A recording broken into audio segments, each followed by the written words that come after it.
Land of power, land of might, exceptional rage, endless fight, patriot bulldozer, leading the way, crushing all foes, making them pay. Flag in hand, fury in eyes, screams of pride, ignoring lies, iron grip, ruthless and cold, American dream, fierce and bold, bow before the storm, unstoppable wave, marching forward, no soul to save, bulldozers wrath, tearing apart, exceptionalism, fire in the heart, no retreat, no surrender, bulldozers force, a savage offender, red, white, blue, burning bright, in the chaos he finds delight, blazing trails of destruction left, in the name of the blessed, the theft, freedom's price, a crimson blade, bulldozer, savage of fear, legend made, bow before the storm, unstoppable wave, marching forward, no soul to save, bulldozers wrath, tearing apart, exceptionalism, fire in the heart.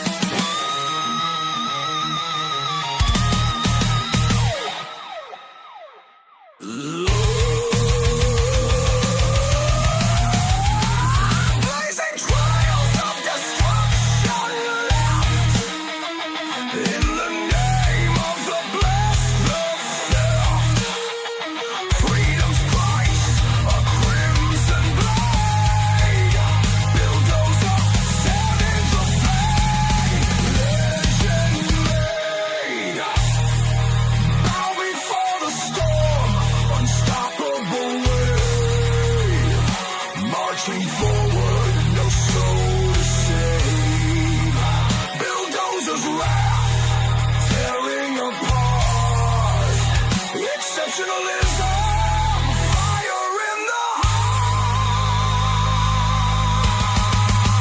heart.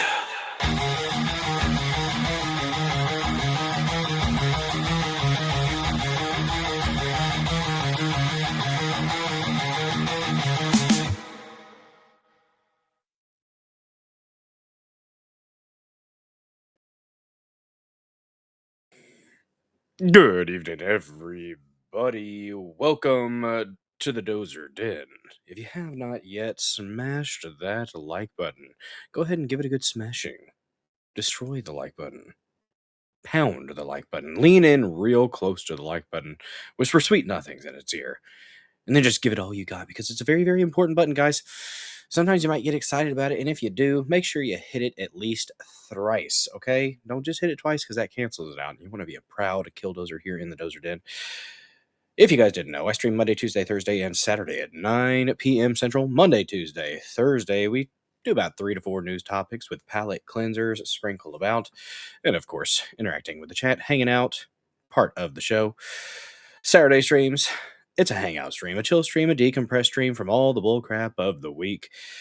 And of course, we take music video requests for the Dozer Den DJ Hour, where you can rock out with your cock out, jam out with your clam out. Those are the only two options, okay? If you're intersex, I ask that you please pick a fucking lane. Okay? Just pick one. There's two. There's just it's not that hard, okay? It's really not. Don't forget you can share this stream out with your loved ones. Thank you, General Samuel Fields over there on pill.net for the red pill and the repost. Appreciate you, bud. Don't forget you can share this stream out with your loved ones, friends, family, ex-girlfriends, boyfriends, Zers, and friends. I'm not judging. Just keep it consensual between adults and preferably behind closed doors, and we won't have a problem. I'm currently on Rumble. We're on pill.net where you can get a dose of the good stuff. What is that? The truth. Can you handle it? We're on X streaming at BillDozer74 __. We've dipped under 4,000 followers because I guess X is just a little bit fake and gay. Just a little bit. I don't believe in the clout that comes from X, to be honest. But we're on X, so hey, follow me, share it out, repost. What is my hair doing? My God, I didn't notice. I didn't know it was being crazy. Should have put something in it. That or I need to cut it, guys. Should I cut the hair? Should I let it go? I don't know. I really don't. I really don't. General Samuel Fields, that is oh my, the clam, yes. Goodness gracious. That otter is getting after that little clam there. It's a happy clam. A very happy clam after that. But we do have some topics that we're actually really, we're going to be kind of going through some maybe clips here and there, but I kind of didn't feel like doing a whole huge show today. We might have some premium content towards the end. Might get an hour of premium at the end of the show. Main thing that we're going to be discussing tonight, Nick Shirley released a 2.0 of his expose of the Somali fraud in Minnesota. I like to refer to them as the Ice Pirates. And guys, they're not happy. They are quite displeased at the fact that they're being called out for their bullcrap. And here's one of the craziest responses that they give. Somalis, we're not the only ones committing fraud. It's like, but you are. Get everybody. Yeah, I'm okay with getting everybody that's doing the fraud. But you guys are disproportionately overrepresented here. So you're going to get the attention, guys. So yeah, that's fun. What is up, Sangliant? I saw Donna1437 over there earlier in the chat. Good to see you, Donna. Appreciate you. Guys, we are on the DozerDen.locals.com as well. Cool thing about the DozerDen.locals.com, if you pay $5 a month, you can participate in the live chat, you can comment, you can post things you find interesting, and you get all the benefits of a Rumble subscription.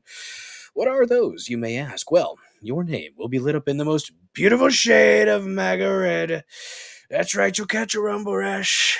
It oozes patriotism, and the only treatment is more America, okay? It's a great one. This isn't a rash that you'll be sad about. You'll be very happy, very happy. They've told me, many important scientists, they say, you'll like this Rumble rash. It's pretty good. And you're going to be able to have access to a plethora of wondrous, stupendous, fantabulous emotes. Some animated, some not. Hopefully all kind of entertaining. You will not have to worry about ads on this channel if you subscribe in the DozerDen.locals.com or here on Rumble. And you get access to the premium content that I churn out here on the Rumble machine. If you don't have Rumble Premium and you want to have some of those benefits for every creator on the platform, click that Get Premium button when you're watching my content, because I am in the creator program and it helps me out. So appreciate that if that's something that you want to do. If you're renewing your membership, it's an idea. It's an idea that you can entertain. If you want to donate to this channel, you can send Rumble rants. You can donate over there on Pilled. You can gift out subs. You can shower the chat with your love, or spray the chat with your love. Whatever verb you want to use, I'm not going to judge you. Okay, we talk about stuff and things here in the Dozer Den. Stuff and things. Enunciation is important, y'all. You can also donate directly to the Dozer Den household through Venmo, or we have another one, Cash App. Look at that. It's all fancy. 2 QR codes for the Den, and I got a thing at Five Below today. Lady Dozer pointed it out to me, and I'm like, yeah, this is gonna go on the wall back there. It's a little bear. It says, "Welcome to my den, the Dozer Den." He's nice. It's very nice. I like it. I was like, hey, it's Five Below. Might as well. Guys, I'm on Pickaxe as well. Follow me on Pickaxe. Same username, BillDozer74. And Tim Thinman, I'm sorry I didn't follow you yet. I thought I had followed you. Apparently not. But I did, and I fixed it. So, does Pickaxe have live streaming, or is it just the automatic? You can set it to where it automatically updates when you're posting to your streams to Rumble. I don't know if there's a live stream feature on Pickaxe or not. I'm unaware. So I asked on there. I haven't checked yet. And I know they were working on an app, or they still are. Not sure. I think it's February. I thought I remember seeing that they're going to be trying to get something together for that. But good to see you, Tim Finman. Good evening. With a slap of that peach. Every now and then, you got to slap that peach, and sometimes you make them count just to drive the point home, guys. Just to drive the point home. Lick that like, roast the repost, and come in the comments. That's right. Commenting is caring, guys. And of course, the repost does help. From what I understand, when you repost this stream on Rumble, first of all, I'll shout you out. Say thank you personally. That's right. I'm talking just to you whenever I say thank you for reposting. Nobody else, just you. There's also a tab on Rumble that everybody else can access that sees reposts. So that is the idea to help the channel grow. We must welcome more killdozers here into the Dozer Den. That's the idea, guys. We must increase the size of the killdozer army. Currently metaphorical. Probably going to say it that way. Just saying. Before we get into the official topics, we have some positive energy to share. Guys, we have a little bit of positive energy because I like to do that. There's palate cleansers from all the stuff of the day. I hope you all have been having a thoroughly enjoyable Thursday evening. Oh, wait, I gotta read the post here. So, dude's posting their W's. The fact that he knew his girlfriend well enough to know that she would offer herself 100% voluntarily. Pretty cool. This is wholesome, and I want to share it. What's up, Lord Blades? Good to see ya. With a slap of that peach. G'day everyone, this is my mate Yulai, and he is one of our beautiful red-tailed black cockatoos. So who out here would love to meet Yulai face to face? I'm thinking double hand wave with stunning snowballs. Now what I need you to do, reach into your wallet and pull me out a $5 note. Yulai, you should see that note, and he should know exactly who to fly to.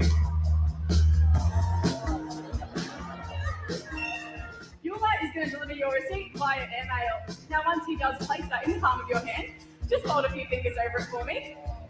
And while it's up there, would you mind opening it up and checking that it's got all the correct details in there?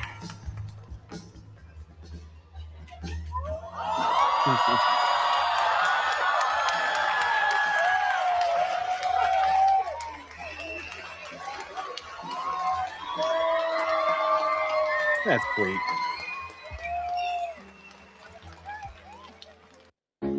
That was so nice. Look at that. Aw. Little do they know, 10 years into their marriage. No. That was some positive energy. I didn't know that was an old one. That's the first time I've seen that. Jeff replied. Demon, and I can get access to the beta of app. Cool. I will do so. Nah, I appreciate that, man. Yeah, I don't know why. I thought I had followed you, but the other day how we were talking, we were covering the James O'Keefe, the O'Keefe Media Group recent expose about that not so secret service agent. Instead, if it's probably James O'Keefe in a wig, or I mean, some people are just desperate. Okay, this is how James O'Keefe shows up to dinner dates, and gay leftists will be like, "Yeah, I'm not supposed to say this, but we're in contact with Beelzebub, the father of darkness, and he instructs us to sacrifice children to him." Temper yourself. Just saying.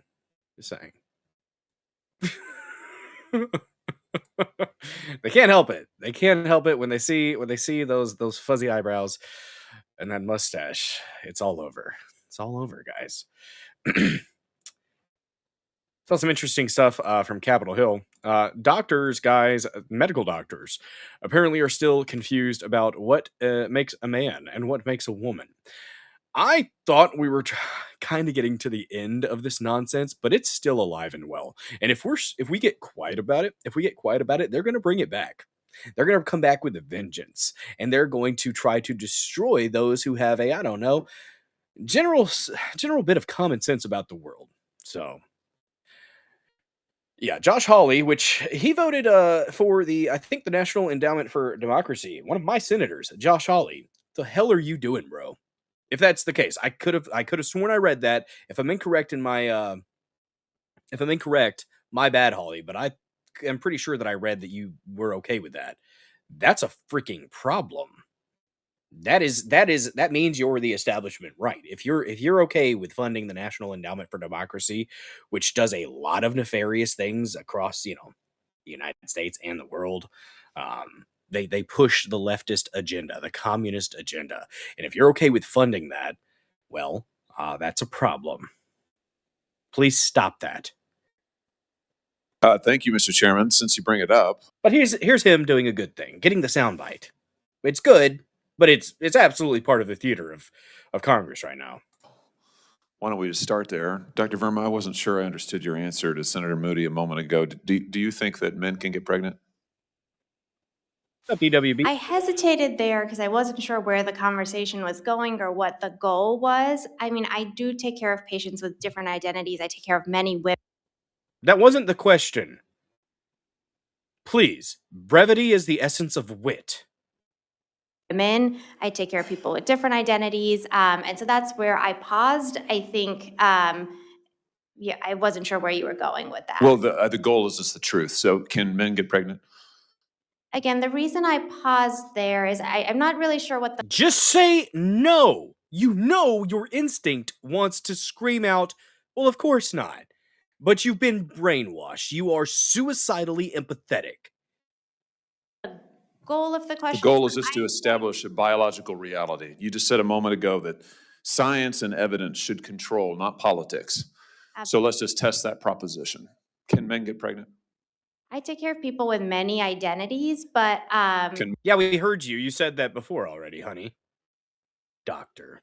What is the use of a doctorate at this point? A medical doctorate, if that is. Maybe she's just scared that she's going to lose some type of funding for saying the correct answer. Men I get take care of pregnant. many women that can get pregnant. I do take care of people that don't identify as women. That Can men get pregnant? again, as I'm saying, Let me just remind you what you testified to a moment ago. Science and evidence should control, not politics. So can men get pregnant? You're a totally doctor, I agree. think. Science and evidence should guide medicine. Do science and evidence tell us that men can get pregnant? Biological men, can they get pregnant? I also think yes, no questions like this are a political tool. What a mental midget. These are the women. These are the women that get promoted to positions of power and authority that absolutely should not be. And No, yes, no questions are There are men too, but about the truth, doctor. Let's not make a mockery of this proceeding. This is about science and evidence, and I'm asking you. The United States Supreme Court just heard arguments yesterday at great length on this question. This is not a hypothetical question. This is not theoretical. It affects real people in their real lives. And you're here as an expert, called by the other side as an expert, and you've been telling us that you follow, right, you're a doctor, and you follow the science and the evidence. So I just want to know, based on the when the science and the evidence are subjective, that's a problem.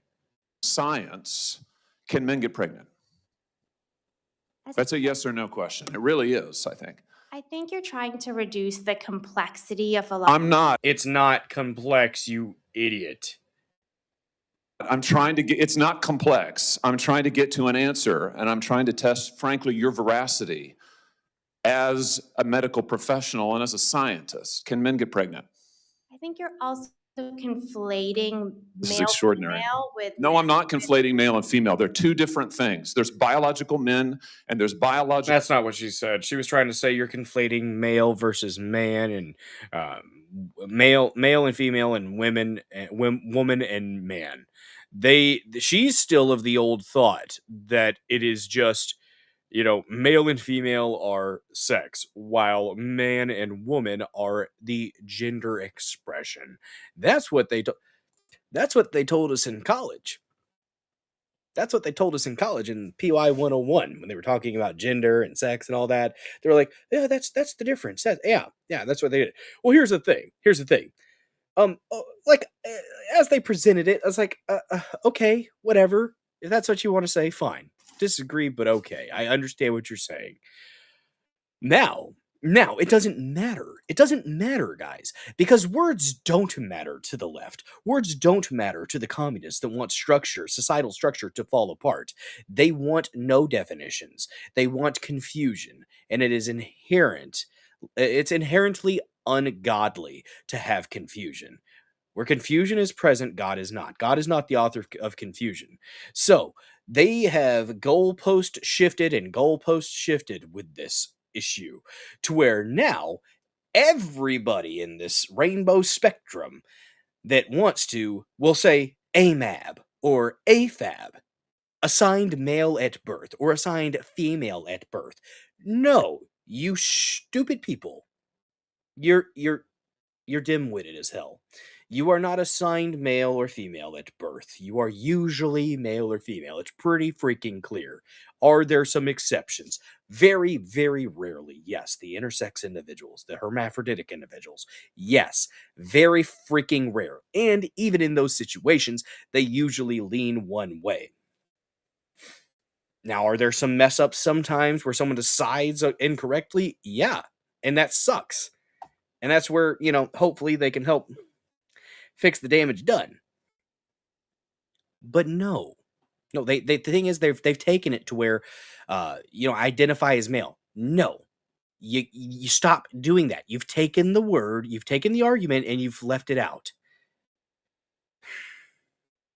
You don't even adhere to your own points anymore. But that's part of it. Women. And I want to know, can men get pregnant?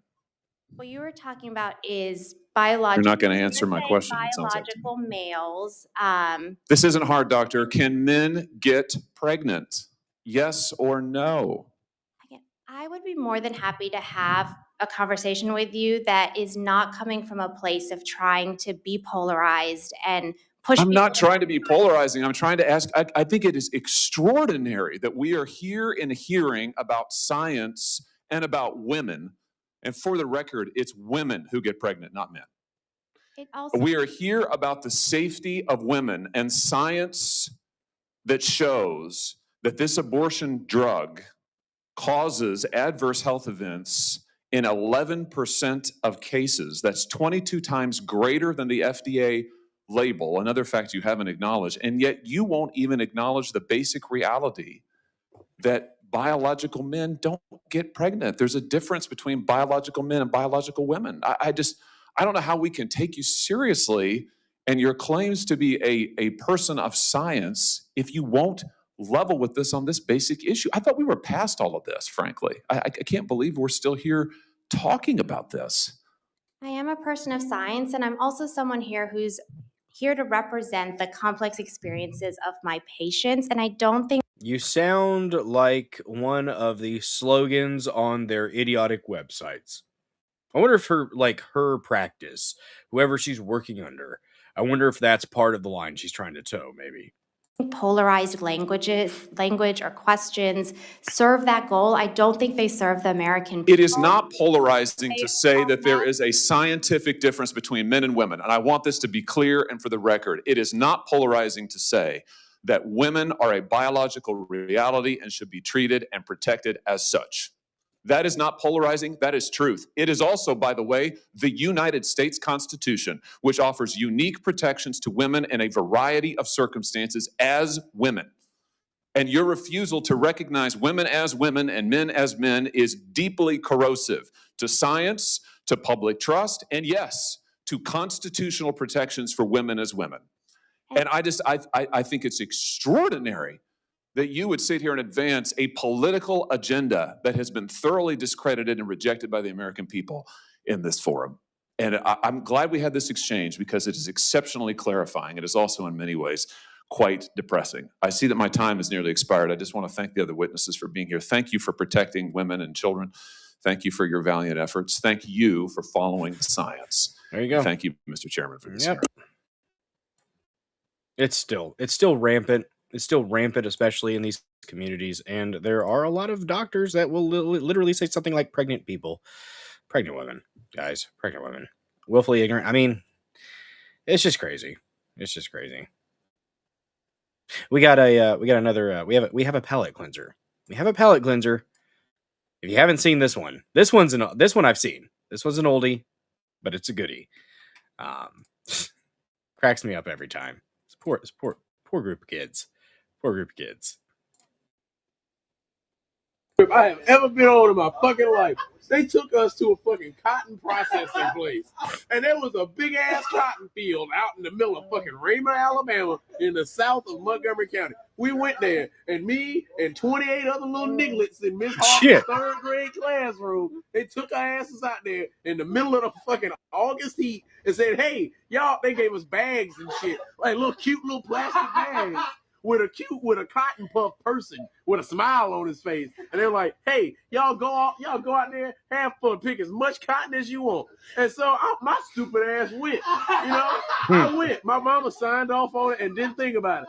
And I went to the fucking field trip. Out there in the field, just having a good old time. We were singing songs and shit in the middle of the motherfucking field, picking goddamn cotton in the middle of the fucking heat. And then, I'm thinking, because it's a field trip, they told us you can pick as much as you want. Hey, you get to keep the fucking cotton. You can keep it. So I was like, yeah, I'm going to keep it. And we go to get back on the bus. They're like, all right, kids, turn your bags in. And they take our asses inside and took all the damn cotton that we had and then told us to get back on the fucking bus. So me being a little rebel, I took a handful of cotton, stuffed it in my pocket, and went home. Then my mama came when she was doing laundry the next night. She was like, what the fuck? Is this cotton in your back pocket? I was like, yeah. Where the hell did you get unprocessed raw cotton from? Well, yesterday on that field trip, they took us to a cotton processing plant, and we got to pick cotton all day long. All day. My mama came to the school, and I swear. My grandma, Laura Blades. So Laura Blades saying, hey, my white parents picked cotton half their life in North Louisiana. My grandma, on my mom's side, she picked cotton when she was a kid. Her and her siblings were out in the fields picking cotton in southeast Missouri. So, yep. What is up, Cass? Lovely mod in the chat. The mod queen. Appreciate you being here. Swear to God, that shit went down. She locked this woman in a room like, how dare you jive-ass motherfuckers take my kids and all these other ashy little Negroes to a fucking cotton field in the middle of the summer. You fucking soulless bitch. She fucking checked me out of school. I didn't go to school for 3 days behind that shit. She said, I don't want to have to look at that bitch. She was pissed at everybody.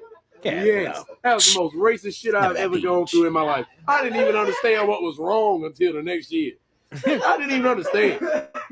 I just thought we were just going to go have some fun in the field. So fuck that shit. That was fucking sharecropping if I ever seen it. Fuck that shit. Sharecropping, he said. Nah. That is funny, though. It's funny. I haven't actually ever. Well, yeah, I have, but I've got cotton fields around my house. Well, not around my house, but close.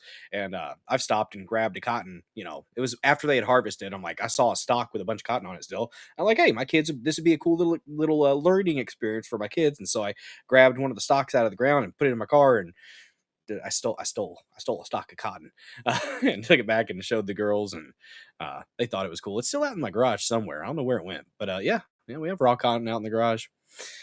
Man. So, a little bit of an update on some stuff going on in Minnesota before we get into so this will lead us into the most recent expose piece by Nick Shirley about the Minnesota Somali fraud. Really quick, I know, nobody in the administration, nobody in the Trump's not watching, but to put this out on the internet, Trump, you have some options with what's going on in Minnesota right now. You can invoke the Insurrection Act because right now what's happening, you have a lot of lawlessness going on in Minnesota in some of these cities. You have local PD that either are refusing to assist or don't feel like they can. You have people attacking ICE. You have people ransacking their vehicles, which we're going to watch here in a second, and stealing their weapons. Doxing the agent's information, which you probably shouldn't have that all printed out in your vehicles. Just going to go ahead and say you probably shouldn't. But right now, it is the time you need to use the Insurrection Act. You have the power. If you can go into another country in the dead of night, cut the power to 1.9 million people, snatch their president up after using some awesome sci-fi like weapons to neutralize their forces, and you can grab that president and his freaking wife and then cart their asses back to New York and charge them with a crime. If you can do that, there is no earthly reason why you are not helping the innocent civilians of Minnesota right now. If this continues, it will escalate. And we will see I guess, winter and spring and summer of love, because these people are insane and they are absolute terrorists. That's what's happening right now. And if you have a force that is allowing anarcho-tyranny, you have law enforcement that is not enforcing the law, that's anarcho-tyranny. That cannot stand, because if anarcho-tyranny stands, society falls. This is where my libertarian leanings go out of the fucking window. Yes, daddy government needs to come the hell in and take the gigantic boot and shove it down their throats. Arrest the politicians that are inciting this. Jacob Fry should be in prison for what he's been saying. Tim Walz needs to be in prison for the fraud, first of all, but also for inciting these things. And you can't just walk it back there, flaily hands, Waltz buddy. You can't just say, oh, never mind. No. You have got to do something, Trump. If you let it continue, if this persists and it just continues to get worse and nothing is done, then you are failing. You failed when it came to BLM and the Summer of Love in your first administration. Look what that got you. Don't repeat the same mistakes. I won't fucking forgive it.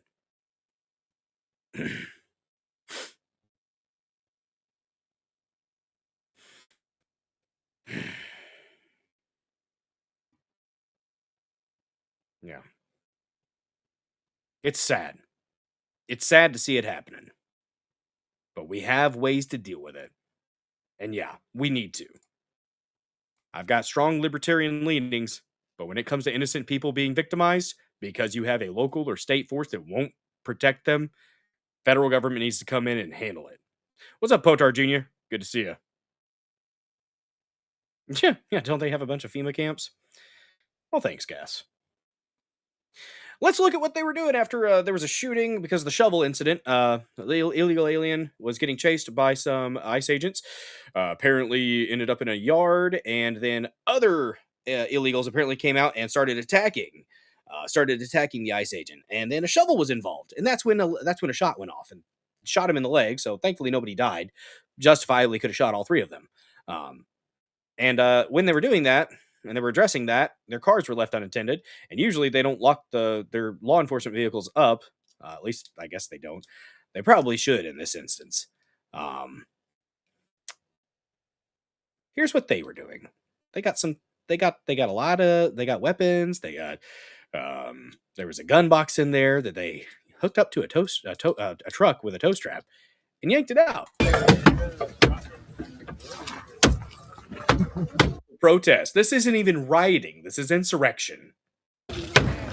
Almost there. Oh, wow.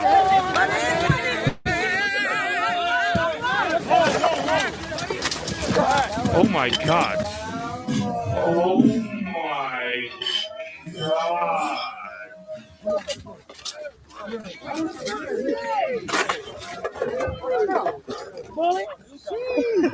Get some bullets. Oh, they're just peaceful protesters, guys. They're just peaceful. They just want to make their voices heard. That's what he said. I don't know.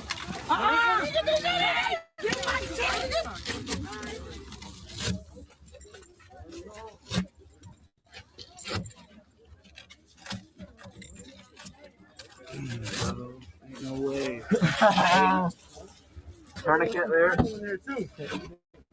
Did he get? Okay. Hey, don't film that.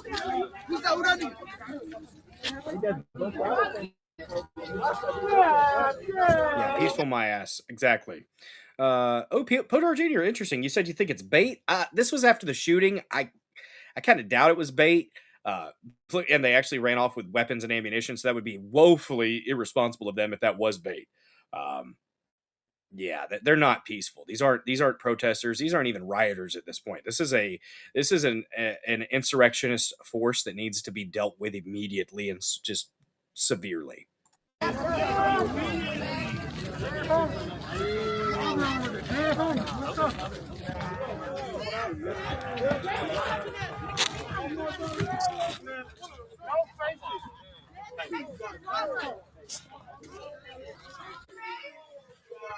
Got him.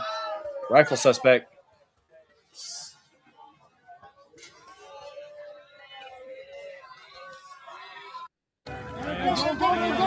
No. Oh, shit.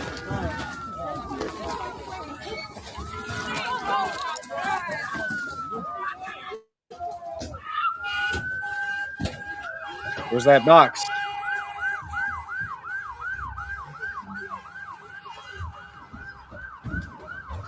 Scattering like roaches.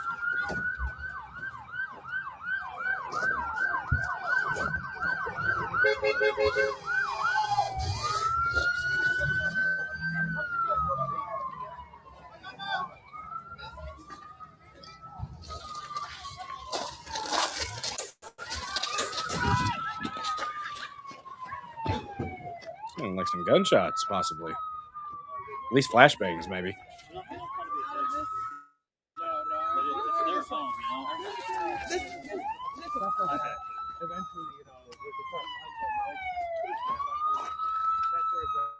Well, here's the thing. The Supreme Court ruled that apparently you can't use the National Guard in these instances. But do you know what they did say? They said you can use the active duty Marines.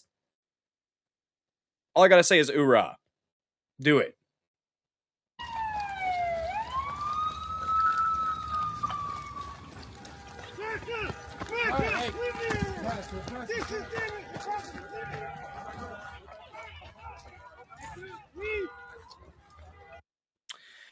Well, so there was that. There was the guy that stole a rifle, and looks like they got the guy. This was Nick Shirley on Fox News. Raul Gutierrez, a member of the Latin Kings gang. Oh, yes. Awesome. I know you just talked to a high-placed source at DOJ. Tell us more. Yeah, so he wasn't arrested last night. He could have been, but the Minneapolis police didn't bother chasing the vehicle that had just stolen a high-powered rifle out of an FBI car. So that stole it out of one of these weapons lockers that was in the back. But what I can confirm now is that Raul Gutierrez, age 33, that you see in the video. And he's had a hard life. Shit. No facial hair, and he looks like he's in his 50s. That I posted last night, stealing a firearm from an FBI vehicle, has been arrested by the ATF and the DOJ. They executed an arrest warrant today. I hope the ATF didn't kill any dogs in the process. And he's a known member of the Latin Kings gang. I just got all this information just before I came on air. Maybe. He's got a lengthy, violent rap sheet. Of course, he should have been in prison already, Army Rangers? In Tim Waltz, Minnesota. Well, if they're active duty, I think that was the stipulation from the Supreme Court. I haven't read through the decision at length, but I'm fairly sure they said that they had to be active duty for them to be utilized. So, like the Insurrection Act takes that concern away. They don't arrest anybody here. So it's not surprising that he was able to go out and beat this gun safe to a pulp and pull this automatic firearm out of it and run away with it. And, hell, if it wasn't for, honestly, a lot of us independent journalists on the ground that were able to get a video of this, nobody would have seen it happen. Wouldn't know about it. They were able to find this guy based on a video from independent journalists, the one that we posted last night. I mean, it's crazy that it has to be us doing this. So, Nick, did you talk to DOJ to get his name? Yeah, absolutely. So it's I've been in contact with Attorney General Pam Bondi throughout the day today. We've talked to the phone several. Oh, damn. Pam's doing something. Huh. We'll times take because that I as have a a lot more confirmation. material that I haven't posted. Yeah, and so they've been there's a lot of FBI stuff going on the ground right now that I can't talk about, but there's more coming. More coming. God bless them. Pray for their safety. These guys that are on the ground, they need our prayers. And if you're not a praying person, send good vibes, send goodwill towards them because they're putting their lives on the line. And to the ICE agents that are out there, pray for their safety. I pray that you guys you're doing what you can to protect this country right now. You're protecting this country from an invading force. And I appreciate the fact that you guys are out there putting your lives on the line to do this job. A lot of people don't like what you're doing because they either don't understand or they're willfully ignorant. And they want to say, oh, but it's just families. It's just families that have been here for 20 years not doing anything. And here's the thing. Yeah, do I want the criminals to be prioritized? Those are the ones we're going after first. The bad, the higher quality criminals to be gone after? Yeah. But also, if you've been here for 20 years and you haven't pursued citizenship, what are you doing?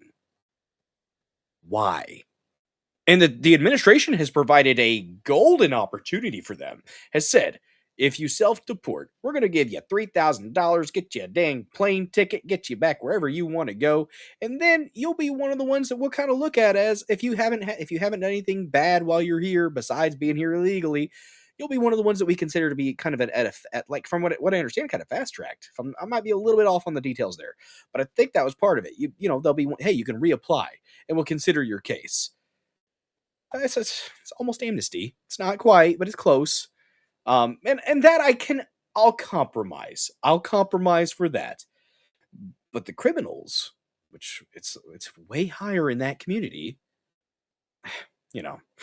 Donna said, I haven't known what's been going on since before Christmas, been dealing with stupid health issues. Instead, it's going to be a rough 2 months. Hopefully treatments don't take too long. Fuck. Well, Donna, prayers to you. I hope that whatever health issues you have going on, I pray that medical professionals are able to assist and hope that you're able to adhere to whatever treatment protocols that they are enacting. And I hope that they're not too bad for you. So praying that you get to feeling better and get a little bit healthier. It sucks. That health is so fragile. And even if you do all the right things, it can fail. So definitely keeping you in my prayers, Donna. On the other hand, it's kind of funny when these morons don't know how to get keys to 90% of yeah. No one tell them. Don't tell them. They thought they're under the impression, some of these individuals, apparently, the quote unquote wife, because I'm not 100% sure if they're actually married, of Renee Good, said something in the video afterwards. Why would you use real bullets? Are they so ignorant that they don't think that ICE agents have real bullets? They think it's just rubber bullets? And first of all, yeah, lethal force is required. Oh, it's fortunately cancer. Gosh darn it. I could give you suggestions based on things I've heard, but I'm sure you've already done the research and looked into what you can. So, hopefully it's not too advanced, and hopefully they're able to provide some treatments that aren't going to just wreck you. But I mean, sometimes you gotta do what you can. No, I wasn't going to insinuate that you did. I figured you're smart enough, and some people, even if you were smart and you knew the risks, you were coerced. So I'm not mad at you as long as you don't keep getting them. What's up, Sartorius? Good to see you. Cofagulation is not marriage. Cohabitation? Jesus. I've never seen that, Sartorius. That's a new word for me. Goodness. Yeah.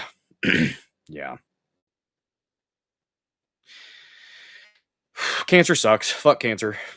Some people in one of my wife's cousins died last year.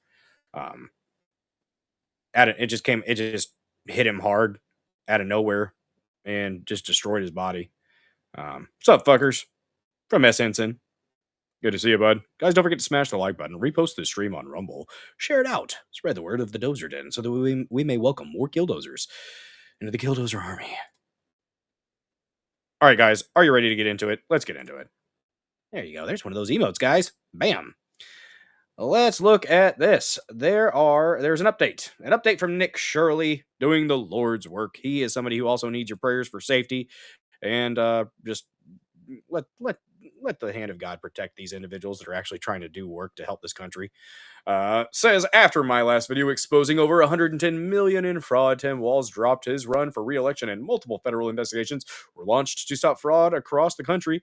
In this 51-minute video, David and I expose another 16 million in fraud as Minnesota welfare programs continue to operate fraudulently and steal from law-abiding taxpayers. Like it and share it around everywhere. Accountability and the law must come for the fraudsters and corrupt politicians who have let this happen. The fraud must end. Oh, Caitlin Bennett is solid. I like her a lot. What's up, Harry Toe? Good to see you. But yes, Nick Shirley, getting after it. It's some good stuff. We're going to watch through it. We're going to react. We're going to talk about it as we go. That's right, Cass. Fuck cancer. And guys, if you're praying, pray for people that are dealing with cancer like Donna, for sure. Sucks. I hate that. It's like it's the sense of helplessness and like not able to. You have a bad in your life. You have something that's a threat to you, and you can't beat it up. You know, that's one of the things. It's like you would love to be able to just take cancer and beat the hell out of it and make it go away. There are ways that the doctors are trying to do that, though. So hey, guess you kind of can. I'm asking No. You don't ask me nothing. $2.25 million. Get out. Are we the only community that does fraud? How come they said this building was closed? Do you guys know where advanced mobility is? Yeah, we're looking for it. Never heard of it? They know we're shining the light. Hey, what'd you say? Hey, Bill, I've had a dream. Wait, you had a dream? We had a home improvement show, and your name was AI Borland. Interesting. Huh. I do some woodworking stuff sometimes when I can. On the fraud, and they have no defense. Would you like to see anybody in the government here held accountable? Most definitely. Most people on Pilled are praying for you too, Donna. Definitely, because there can definitely be an allocation of funds. The Minnesota fraud scandal continues to get worse and worse as billions of dollars. Al from like the bearded guy that was with Tim Allen, right? Yeah, it was oh, I can see that. If that's the guy I'm thinking of. The fraud has been exposed, yeah, and as I showed the world the blatant fraud taking place at daycares and other locations across Minnesota, it became the most viewed video expose on the internet and created instant change within the government as the Fed sent thousands of federal agents to Minnesota, and the HHS froze over $185 million in all payments to childcare. And while politicians like Tim Walz call people like me white supremacist and far-right delusional conspiracy theorists for exposing the fraud, meanwhile, he actually dropped out of running for re-election. The Minnesota fraud scandal has erupted the nation as protests and riots took place, all starting because daycares like Quality Learning Center were exposed. However, the daycares is only a small portion of the fraud taking place in Minnesota. In this video, I will take you into what has continued to allow this fraud to happen and connect all of the dots for you, exposing all of the fraud from strange connections of the business owners and the politicians. Harry Toe with a bacon slap of that peach. Who have openly admitted to the fraud on live TV. And to dive deep into the fraud, I met back up with the local David, who has been investigating this widespread fraud scandal for years. So here in Minnesota, you have daycare fraud, you have adult daycare fraud, you have healthcare fraud, and you even have more fraud. What's some of the fraud that's also taking place here inside of Minnesota? Well, what I think might be sort of the heart of the beast here is this transportation fraud. And what I mean by that is in Minnesota, we have something called non-emergency medical transportation, NEMT. My research has shown that there are about 1,020 such companies in Minnesota, and more than 90% of them are Somali owned. And so right here on the table, what do we have? All this information right here. So I have a number of companies that are local here in the Twin Cities, and this is just a fraction of the companies that are out there. What I found was that the national average for a non-emergency medical transportation company is 20 vehicles per company. A lot of these companies, their address is an apartment, some are in a house, some are in a convenience store, some of them in a vacant building. There's no signage. There's nobody there. And so why would there be such a need for all these transportation companies here inside of Minnesota? So if you think of this transportation as the hub of the wheel, so childcare is a spoke, adult daycare is a spoke, autism is a spoke, the interpreter services, which we can get into, that's another. Oh, almost started boomerang and talking without the mic on.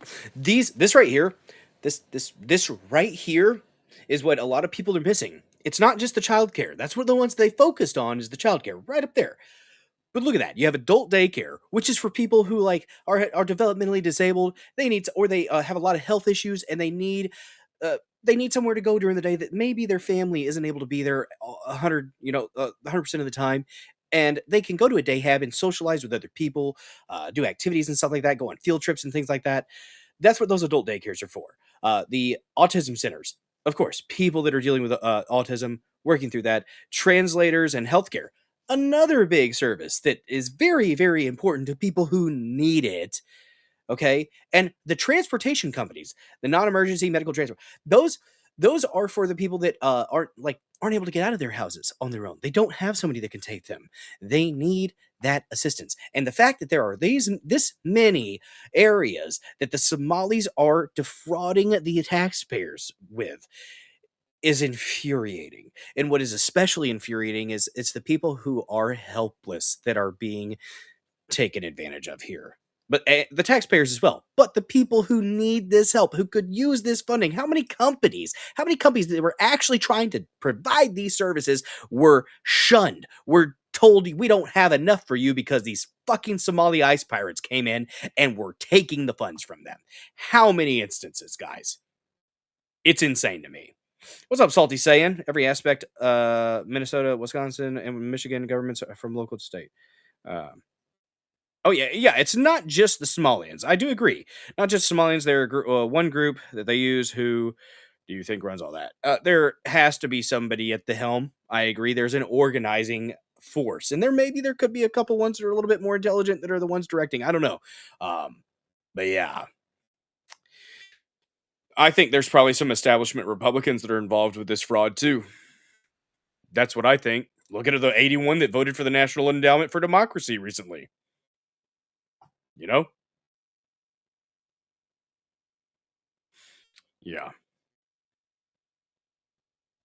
You volunteered at a day center once in a while. There you go. Played my ukulele and sang songs. That's awesome, Laura Blades. Thank you for doing that. That is important. That matters. Thank you for that. That's needed. That's needed. Those people, the people with developmental disabilities, guys, are some of the just kindest individuals. Usually, every now and then you get a stinker, but for the most part, they're very, very grateful people, and they're innocent. They're innocent, guys. It all ties back to transportation. Why? Because those meals someone had to deliver those meals. Someone has to deliver the kid to autism, or say they did. So it all revolves around the transportation. And so when you're looking at this, you say, okay, well, let's just be conservative. Let's go on the low side. Let's say there are only 800 Somali-owned non-emergency medical transportation companies in Minnesota.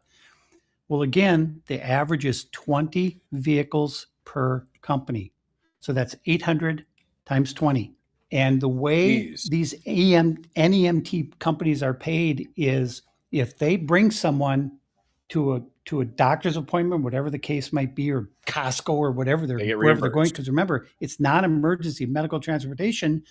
Well, we went to Costco because they have to eat or they'll die. So that's considered, right? So it's almost impossible to figure out from the outside what exactly the payments are for each of these trips. But I have a pretty good idea.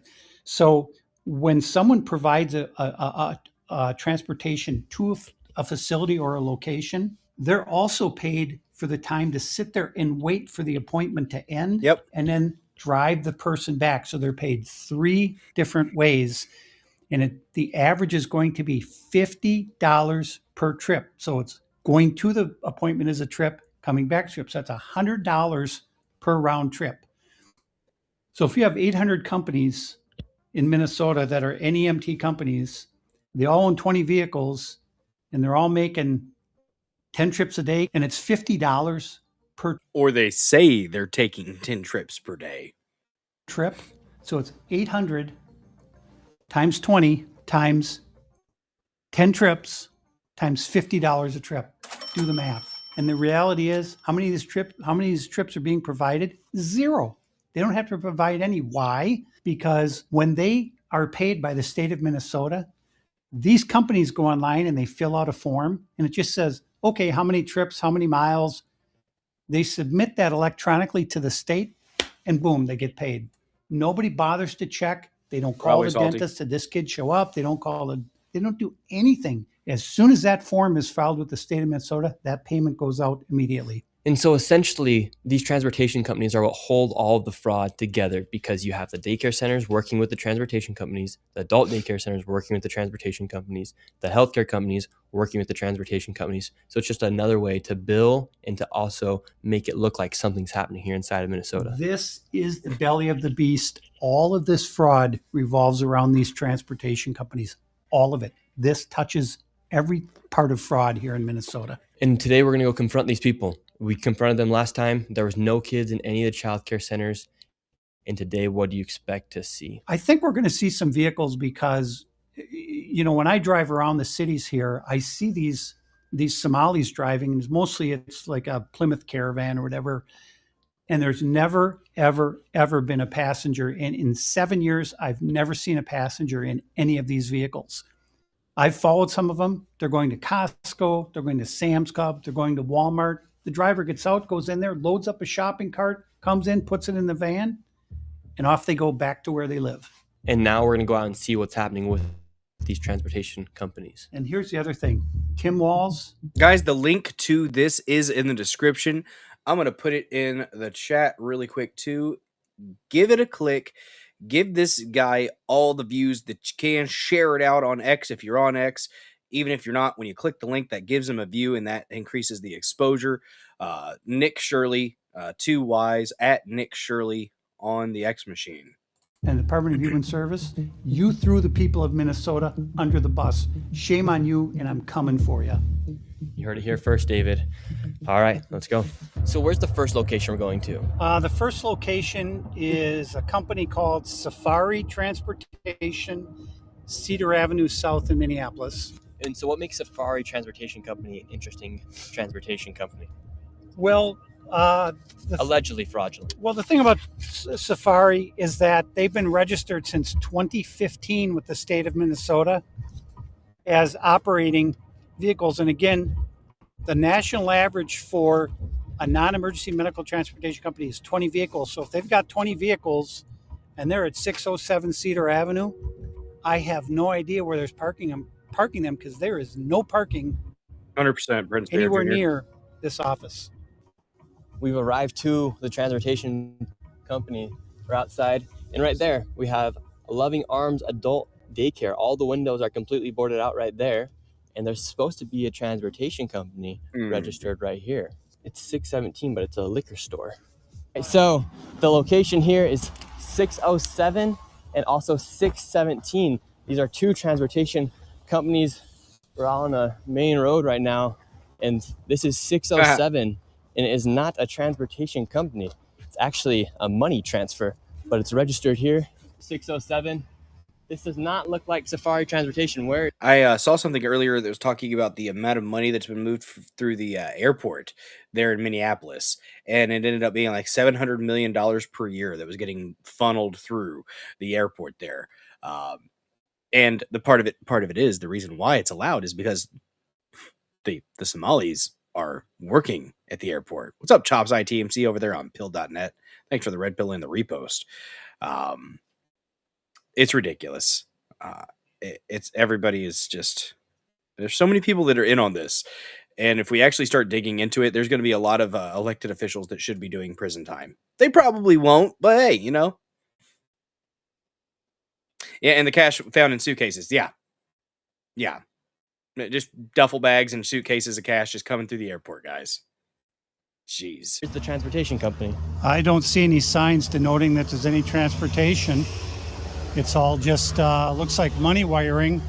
But if you look at the Secretary of State's office, state of Minnesota, Safari Transportation, 607 Cedar Avenue, and it's been registered here since 2015. That was the original filing. So let's see if we have the manager. Let's see if we can find Fod.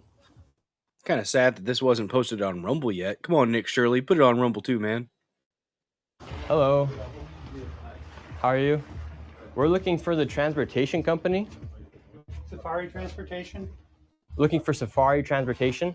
No, there's no Safari Transportation here. No Safari Transportation? Safari Transportation, Hey, 607 Cedar Avenue. We're just looking for Safari Transportation. We don't know. So, but this is registered for Safari Transportation, know. 607. That's the address. Okay, we don't know. We're asking where Safari Transportation is. We don't know. Did you Okay, know so the Fuad business is Omar? not here. Don't record. Fuad Omar? Fuad Omar? We don't know.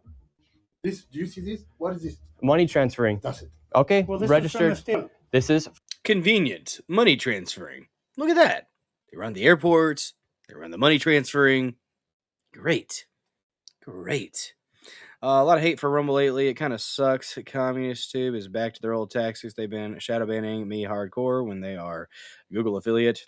It's illegal. Yeah, we're on YouTube tonight too. For some reason, I honestly don't even know why I keep the YouTube channel. Other than like, I might just start only doing shorts. There for a while, I didn't stream to YouTube because it doesn't get any traction whatsoever. Screaming into the void a little bit over there on CommyTube. So, I don't know. I might just keep it for shorts. The shorts get some traction. Live streams don't, especially my live streams. But you know what? I do love the Rumble family and Pill.net. And on X, I get a little bit of views too. And on BitChute. BitChute's getting some views too. So, yeah, follow me in all the places, guys. fraud taking place. This is supposed to say, this is for Safari Transportation. Go find out. Yeah, we did find out. This is fraud right here. Registered here This is since registered. 2015. 2015? Safari Transportation, state of Oh, Minnesota. 2015. Oh, yeah. Well, but it's registered now. This is current, just off the state of Minnesota website today. Sir, please. This is from today. I just printed this off today. Fuad Omar. Go check it out. We're here. This is 607. Where's Safari 607. Transportation? Okay, it's no Safari, period. Okay, so it's a fraudulent Did business. Did you see Safari anything here? Exactly. Did you see? Exactly. It's Did not you here. see it? It's a fraud. Did you see, sir? Okay, thank you. We're going to go to the next address. I do wonder if I wonder who registered it to that address. That's my question. I don't think it's like that other guy that was doing the rocket thing. I think Nick Shirley's got more legitimacy to him here, but All right, let's keep moving on. So 607, this is supposed to be Safari Transportation, no transportation company. And now we're going to 617, another transportation company. However, it is actually Cedar Riverside Liquor. Where is the transportation company? 617. oh shit. 617. Right. Sam Duty's on YouTube. Hey there, Sam Duty. Good to see you, bud. You use YouTube because your new TV doesn't have Rumble. Well, I will continue to do my dang thing then, Sam Duty. Thanks for saying something. Appreciate you watching over there, buddy. Transportation for the state of Minnesota is registered to 617 Cedar Avenue South. And it's a liquor store. Good stuff. David, they aren't even trying to hide that these are transportation companies. Where are the vans at? Should we ask? Let's go ask. Hey, we're looking for Dreamline Transportation. Now we're in 617, Dreamline Transportation. No. Where is the transportation company? No, we don't have this. You ever heard of Safari Transportation? Safari, I know Safari, that money wiring, Ah. 607. The money wiring. Yeah. Okay, that's money wiring. Yeah. We're looking for Safari Transportation. He knew the name. He knew the name was Safari at one point, I guess, and then they changed it maybe. But he knew the Safari money, not Safari Transportation. 607. They said they never heard of it. I never did. Safari company, the money wiring, they send money there. That's the 607. So Safari gets the money and then they wire it out. Yeah, the money. That man just said that Safari is actually a money wiring company, so therefore they're receiving money and then wiring it somewhere underneath the name of a transportation So company. they said to go here. Suite A right here. And then you have 617A right here. But this is reliable services, immigration, travel, and tax. I do not see missing a a comma. transportation company anywhere. Good morning. Hey, we're hoping to find Dreamline Transportation. You ever heard of it? I'm not heard of it. Ask next door. He said to ask here, that you would know. Ask next door. This is a mailbox. It's not a call. So Dreamline Transportation. They're all They're all just in it. They're in it, guys. Station could be nothing more than a mailbox. And they print out all the state mandated postings that they're supposed to have for their employee rights and this and that. Nah. 834. So they need to keep digging and find out who's the main facilitator behind this fraud. Because there are forces, there are entities, not necessarily one person, but there are organizations that are involved in this fraud. Be one of these mailboxes. Well, okay, see you later. 607 Safari Transportation doesn't exist. It's actually a money wiring business. 617 Dreamline, inside of there, it's actually a liquor store. And then 617A is a place where there's a bunch of mailboxes and it says reliable ITT services.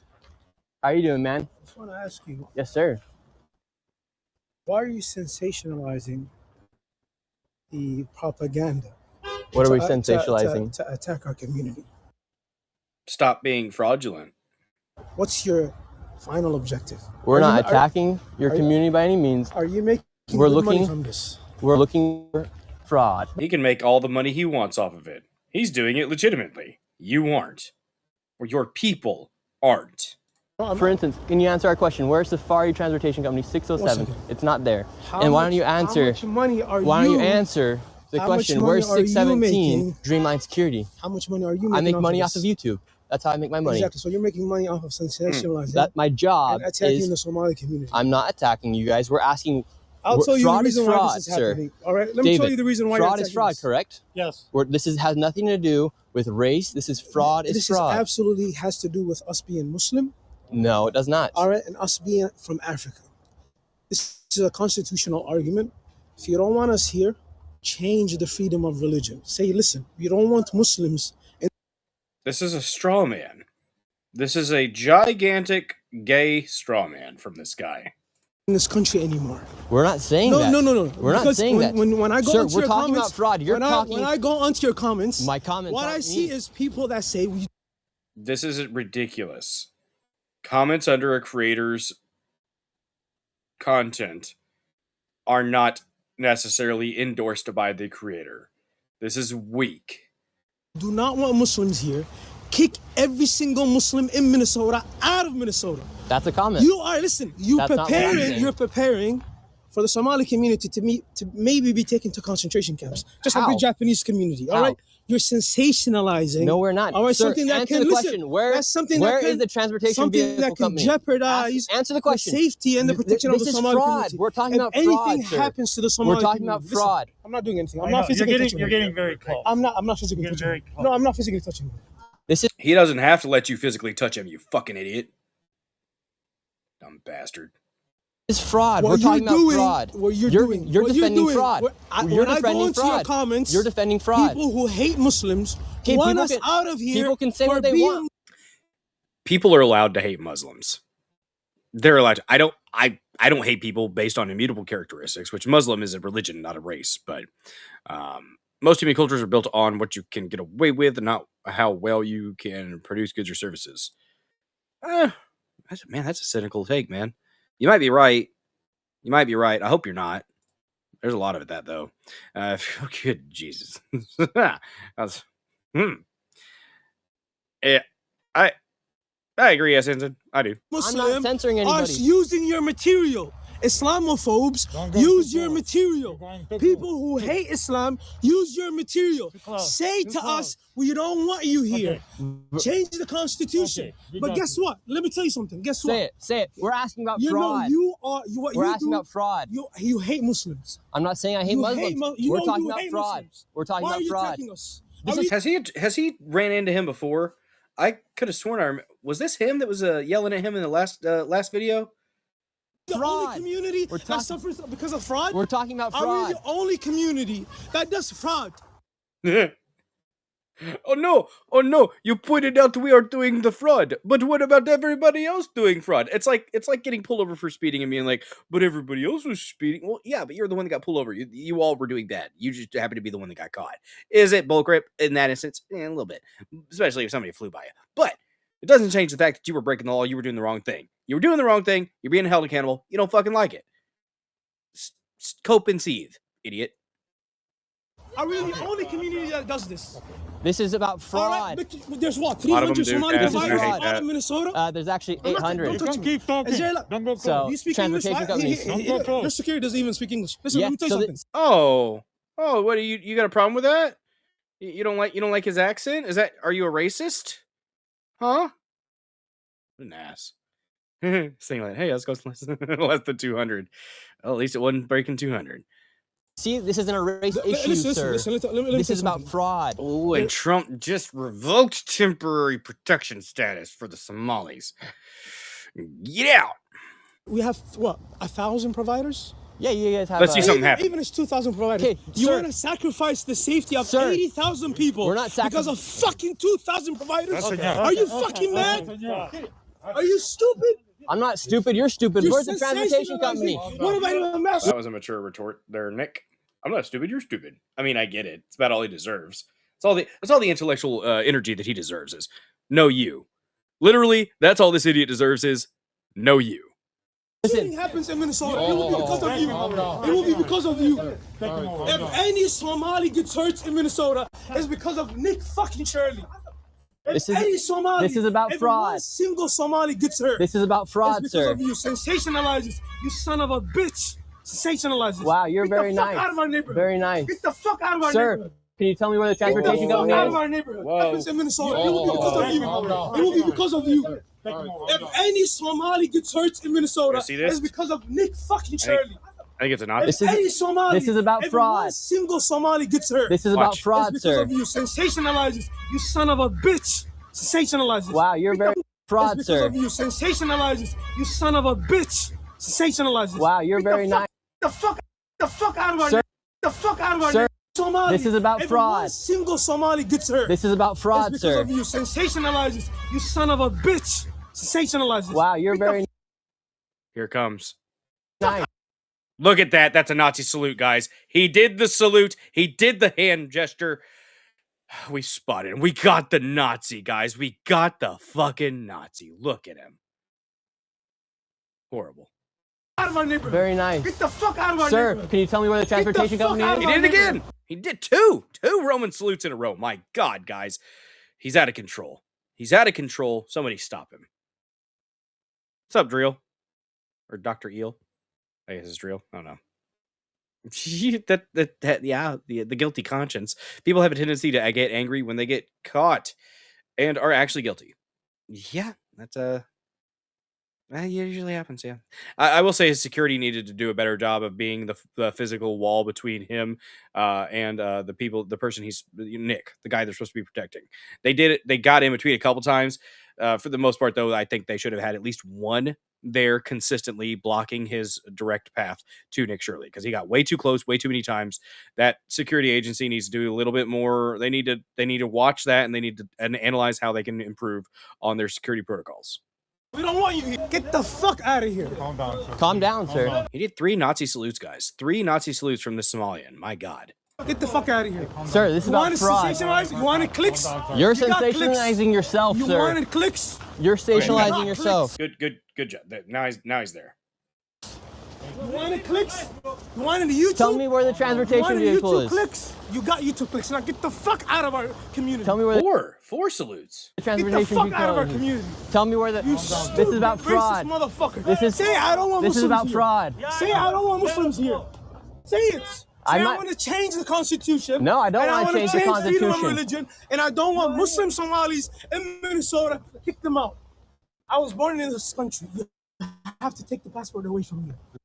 Well, I mean, at a certain point, I'm absolutely okay with people who are un-American and are traitors to this country being denaturalized. I don't know if there's a process for that, but yeah, you know what? Fuck it. I don't care if you were born here. Fuck you. Get out. That is what you are Sir, arguing for. we're not talking. Change the Constitution. This is about fraud. Thank you, sir. Appreciate it. Yeah. So many Roman salutes, guys. I just so offended. So offended. Damn. $100 he has from most likely, or he has family that's very involved. Very, very involved. Guys, don't forget you can send Rumble Rants. You can gift subs. You can shower the chat with your love. You can subscribe to this channel. You can donate via Venmo, Cash App. All kinds of ways you can support this channel, y'all. This is about fraud. Get the fuck out of our community. Get the fuck out of here. Get the fuck out of here.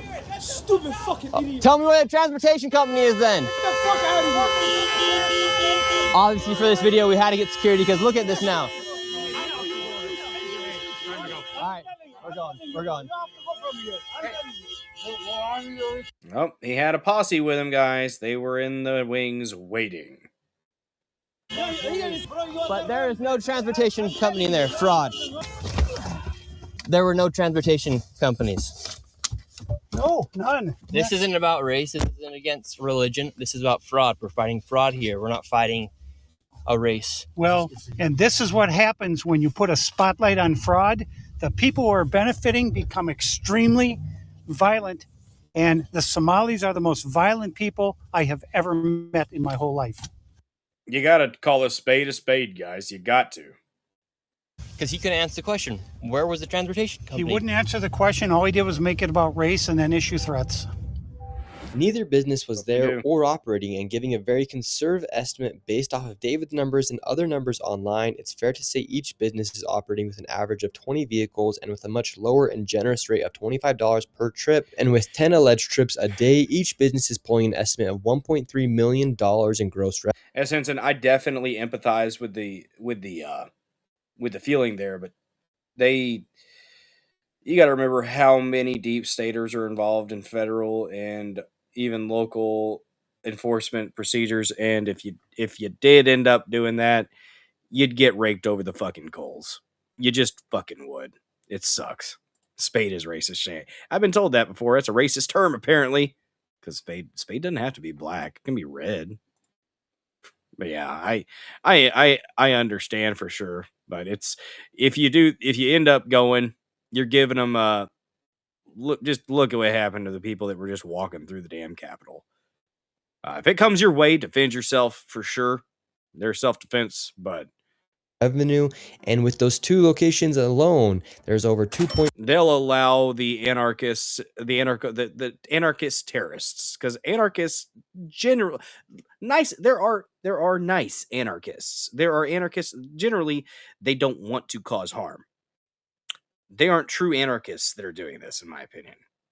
$6 million in estimated fraud. They're right. All right, we're going to the next location. What's interesting, Nick, is that one of the places we just visited, the 617 Cedar Avenue South, that's for Dreamline Transportation. That's the address listed with the state of Minnesota.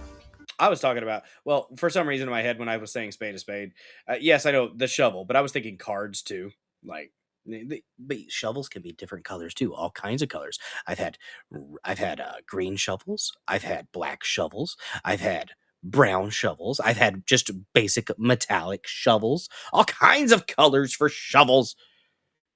Ugh. But the place that we're going right now is going to have vans that say Dreamline Transportation on them, but they haven't moved in months and months. You'll see they're covered with snow. There will be no tire tracks. And so why are they using this address? And all that was in there was a liquor store. And he told us to talk to the guy next door. And those were all just mailboxes. And then the guy next door said, go talk to him. I said, we just talked to him. Obviously, the cover up, and you see how they all stick together. And it's all this intimidation. And thank God we had the security we did there, because that would have been bad. Aren't there red spades? I don't play cards often. Well, I know there's like black diamonds, there's red. Are all the spades black in cards? There's not red ones too? I'm ignorant. Okay?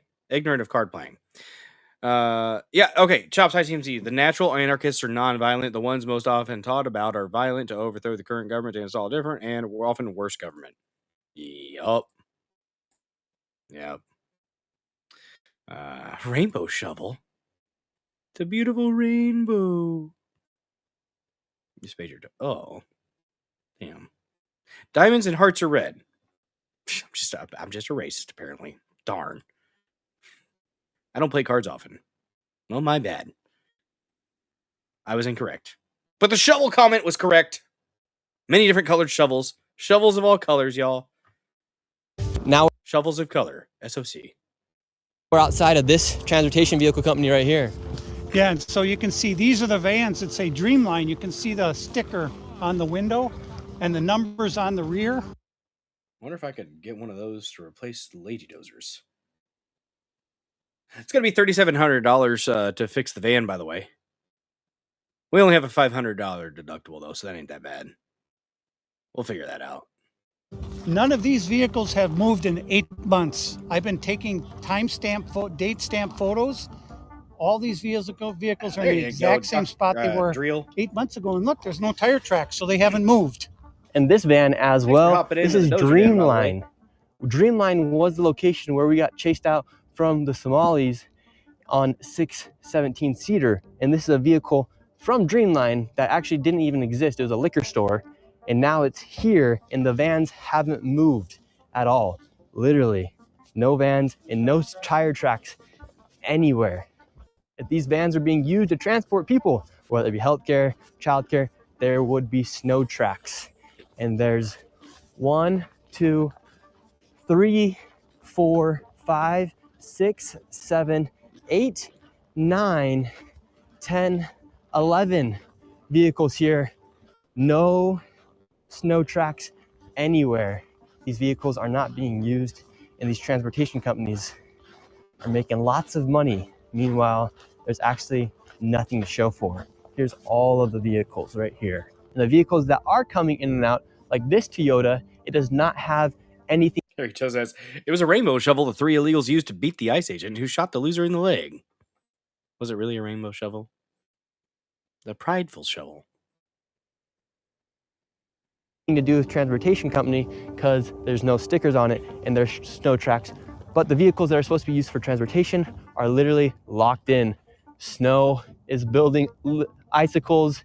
No one's even came out to remove the snow off the window. These transportation vehicles are not moving. And then right here, David has more paperwork for Silver Mountain, and there's 3 different companies in the same address. Yeah. So when we talk about how all these companies are intertwined, this is a perfect example of that. And this is why these transportation companies are so essential to the fraud in Minnesota, because they allow the fraud to be supported, as the majority of the fraud is from welfare programs like daycares, autism centers, and adult daycares, and healthcare services. They need to leave a paper trail to make it look like something is happening. Therefore, they It's all about how you write it up, guys. It's all about how they write it up. use these transportation companies to create that But if the auditors and the investigators are part of the problem, well, you know.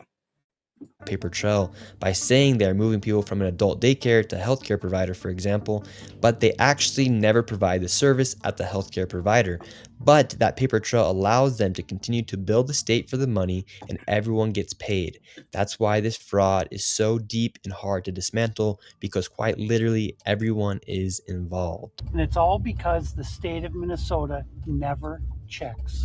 Yep. All right, so this is actually the location for Silver Mountain Inc., LLC, and Co. Let's see if any. Yes, we're wondering where Silver Mountain. Silver Mountain? Silver Mountain. Oh, I don't know that. Where it is? It says 2722 Park Avenue. That's a nice building. Dang, look at the woodwork. That is gorgeous. I would love that place. Silver Mountain here? Fuck Silver Mountain. You don't have a permission to do that. Okay, so Silver Mountain does not exist. You were No, the name's not fuck Silver Mountain. It's just Silver Mountain. Dave, absolute Chad. Well, the name's not fuck Silver Mountain. It's just Silver Mountain. He's at that age where he doesn't give a fuck. Me that when you come. All right, So sir. Silver Well, Mountain- so It's Silver, another way. so That's Silver the Mountain way does to not make a exist. business. You're making a business. Park You have Avenue. millions of people watching you. Silver You're making Mountain. business to Okay, certain sir. people. You have millions of people watching right Yes. now. Where is Silver Mountain? I don't know Home where Healthcare? Silver Mountain is. Okay, well, that's what we're But looking for. All right, we're me moving on. sitting there- So Silver Mountain does not exist. David, we're just simply asking for where is Silver Mountain Home I can't Healthcare? find any of these companies. I mean, this is shocking. 3 companies are supposed to be in that building, and he's never heard of them. He doesn't know anything about them. And look, so they don't exist there. Right there, Somali Senior Center and Adult Day Services, a daycare right there. All these welfare companies are in the same location, but their businesses, that business didn't even exist. It's all fraud, all of it. So right There are legitimate ones. there are legitimate companies in these states, and I'm sure there are plenty there because they have to. There are a bunch of there's a population of people that need the assistance. So these though mighty suspect that are all in the same place and they don't have people there, and it's just a little bit sketch, It's all in this area. It's bullcrap. Harry Toe, being an absolute Chad, gifting a sub drill. The lucky recipient. Thank you so much for that. Helping spread that rumble rash. Appreciate the heck out of you, man. Thanks for that donation. Those gifted subs, more of that does go to the creator. Just saying, guys. Just saying. Appreciate that. Let's see. We have to find a sound for that. I need to find like a present one or a Christmassy one for the gifted subs. But I'm just gonna go ahead and say you made the kids happy. Good job, Harry Joe. You put a smile on children's faces and you made them clap. There you go. Now, Drill, you'll have access to all those emotes, guys. There's a ton of them. There is. And you'll be able to watch the premium content later because we are going to do an hour or so of premium content tonight. Not really sure what we're going to do. We might just chill. I'm thinking chill and chat, honestly. Chill and chat, watch some clips, have some fun, just kind of decompress, hang out. There is a transportation company, no passenger, just a driver. How come you think when it comes time to take accountability for what's happening, or just to answer simple questions about the fraud, they can't answer? Well, I think their reaction tells you all you need to know. The reaction is so violent that if there was no fraud going on, they would say, what are you talking about? They would have a civil conversation, but they can't because they know we're shining the light on the fraud and they have no defense. So in their mind, being loud and using profanity is their only defense. Because I'm trying to give them the opportunity to say, where are the transportation companies? Where are the daycare? Where are the children? Where are the companies now? Yet they can't answer. And to this point, Nick, the transportation companies we've been to, we haven't seen a single vehicle at any of them. In fact, some of them don't even exist. We can't even find them. Well, that last one did have some vehicles, but it didn't look like they were being used. They were still billing, I bet. And we're going to the addresses that are listed on the Secretary of State's website as their business address. This is a still in drill. He's got to slap the peach now. Slapping that peach. Sometimes I think you have to refresh, or it might take a minute on the app. I think browser it happens quicker, but it might take a minute. You don't think you can rash the channel owner? Yeah, apparently not. I think I got gifted a sub to my own channel once, and so on the computer I can do when I can actually use the emotes even in the subscriber portion. Not on my phone though. My phone, and even sometimes on the computer, it'll show up with a little lock. But look at that hairy toe with a slap that peach. Yeah. This parking lot here, we're gonna go ask them where their vehicles are. They should not have any excuse as to why they don't have their vehicles here, other than if they are out driving right now. And what's the story behind this business? Oh God. Well, this business is new as of March of 2024. It's Muhammad Malim is the registered agent for 713 Minnehaha Avenue East. Me and David had it in. Is that a cloud up there? Just one random cloud hanging out in the sky? My computer? What is that? That's the moon. Dirt. To this building, however, the owner was not there. We're here at the suite of Epimonia Transport LLC. There's actually not even a sign here. Even in browser? Anyone here? It looks like there's a guy over here. Let's see if we can talk to him really quick. Do you know about Epimonia Transport here? So there was a transportation company here in 305 for a long time, even before I joined the building a few years ago. He's never really here. I've seen the office a couple times. There's barely anything in there but a couch. And then I see him maybe twice a month at if so. and there's no transport vehicles outside. Massive parking lot, but no transport. I've never seen one. I've been here for 3 years, and I'm always here. I'm a workaholic. I'm just nonstop here, so I know everybody in the building. And this specific space here is probably the most sketchy out of any other business here. Everyone else is here. They're friendlier. He just pops in and out. For instance, this guy Muhammad, he should have his business in 308. There should be transportation vehicles outside. There's nothing.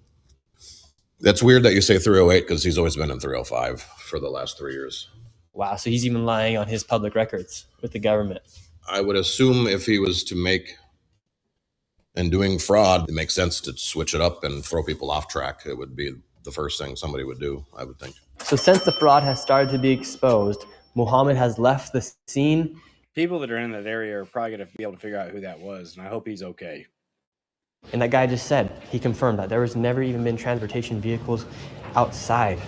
So Muhammad has completely left the scene. He's nowhere to be found. And this parking lot, massive parking lot, actually never even had any transport vehicles, according to the guy who lived or had his office next to Muhammad. How quick do you think the fraud would dry out here in Minnesota if they were to cut out the transportation side of the fraud? I think it would have a massive effect, and that the signal that would send would let people know the party's over. Because if me and you were to go to a doctor, we either have to find a family member, drive ourselves, or pay for an Uber. How come they even have this set up? Yeah, I tried to arrange a ride with one of these Somali transportation companies. They said they were all full. So now we're at 2833 13th Avenue South in Minneapolis. And there's supposed to be a non-emergency medical transportation company here called Advance Mobility Incorporated. And what's interesting about this company is that state records show that it first registered with the state of Minnesota in 1999. Damn. And they have been in business for over 26 years. Yes, correct. So we're going to go inside. They must have a lot of vehicles. So this is Advanced Mobility 2833, boarded up. All these windows are covered right here. We're going to see if we can go inside. There's a bunch of shops in here. We have money transferring shop. We got clothes in here. There's a coffee shop. Let's see if Advanced Mobility is in here. We got spices. Is Advanced Mobility here? You know 224? Harry Toe Shower in the chat with his love, gifting a sub. Jacob Castro. Got that red rash. Congratulations. You'll be able to slap the peach now. There you go. Bam. Lord Blades. Good Lord. Oh, Castro coming in with a slap of that peach. A fresh one, guys. A fresh one. Thank you for that generosity. Appreciate the heck out of you. Guys, I was looking for another thing to add on when we get past fancy hat goal. You know, there's adding hats, but I did like Sanglant's idea of getting some cool sunglasses. I was at Five Below, and I didn't find the right ones. So I think I might order some off of Amazon and find some, like, zany ones. I'm trying to figure out what exactly I want to get. But thank you so much for that donation with a gifted sub. I'm by winning. I win here and I win there. Appreciate that. You guys are allowed to record. Do you know where Advanced Mobility is? Sweet tooth. First one for Drill. Slap of that peach. Almost forgot the peach crashed me earlier. Damn. Well, I'm glad it's you've recovered from the crash. She's recording over there, so. Suite 224. Do you guys know where Advanced Mobility is? Do you guys know where Advanced Mobility is? So one of the pairs of sunglasses that Lady Dozer suggested was like a heart-shaped one with like teddy bears on the corner, and I'm like, that just doesn't feel right. That just doesn't feel like the right vibe I'm going for. I saw ones, I almost got some gold ones. They were just some basic gold sunglasses, but I want to get some big ones. I feel like that's the right thing to do. Yeah. I almost got some new cat ear headphones. That was a thought too. We're looking for it. Never heard of it? What is this? What is Oh, my name is Nick Shirley. We're just looking for Advanced Mobility. Where's advanced mobility at? We don't care about advanced mobility. That's what we're asking for. All right, we're looking for advanced mobility. Nobody can help us right now. We got a whole group of people trying to get us out of here. We're looking for advanced mobility. We don't care about advanced mobility. Advanced mobility doesn't exist. Get the fuck out of here, man. Get out. You need to get out. You need to get out. Now they're pushing us out of here. Well, they got a little one with them, chasing them out. Where's advanced mobility at? We don't care about advanced mobility. That's what we're asking for. Get out. Get out. Would you like to give a statement on where advanced mobility is? Nope. Go ahead. Get out. We don't care. So advanced mobility is not anywhere here. We're leaving, sir. Would you like to give a statement on what's happening here in Minnesota? You make stuff up. This is a lie. I don't care. Who do you work for? Who do you work for? No, who do you work for? Nick Shirley. Who do you work This for? is Nick Shirley, sir. I don't care about Nick Shirley. That's you. Yes, sir. But who do you work for? For Nick Shirley. I don't care about Nick Shirley. That's who he's working for today, Nick Shirley. This is from the We state don't of care. We don't care Minnesota. about that. Get out of here. Stop here. And see, you guys say I can't film, but look at you guys filming. You can do that. You can film here.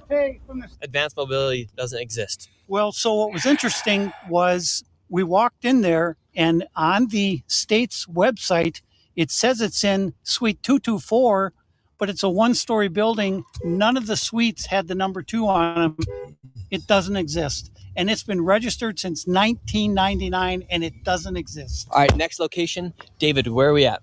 We're at what's called Ray's, R-A-Y-Z Transportation, LLC.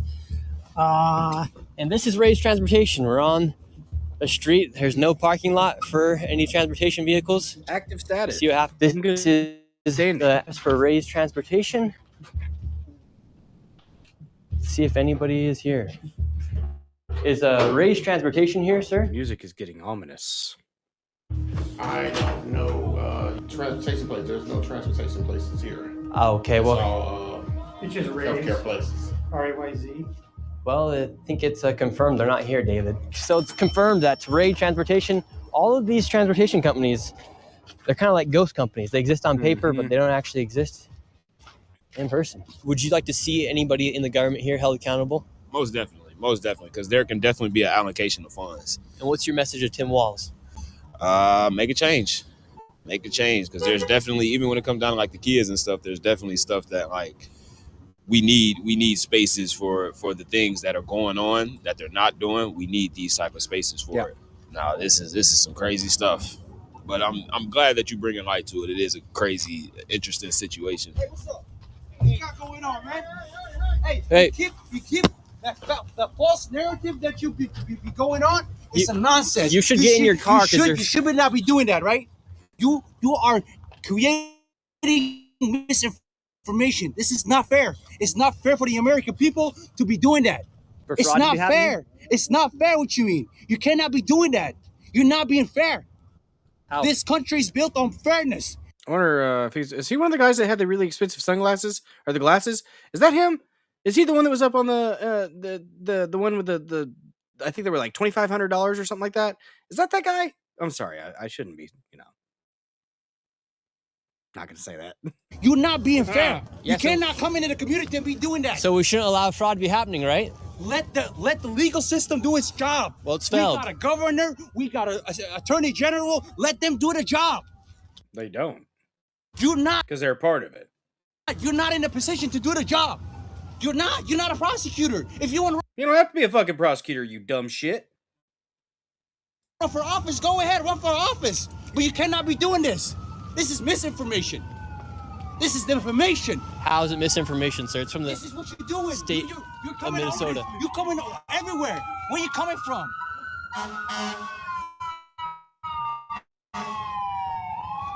You see what I mean? We're talking about the facts that's happening here. It's south side. It's my turf. Get it. Sir, Southside, my turf. Yeah, sorry, buddy. You don't look like you're on.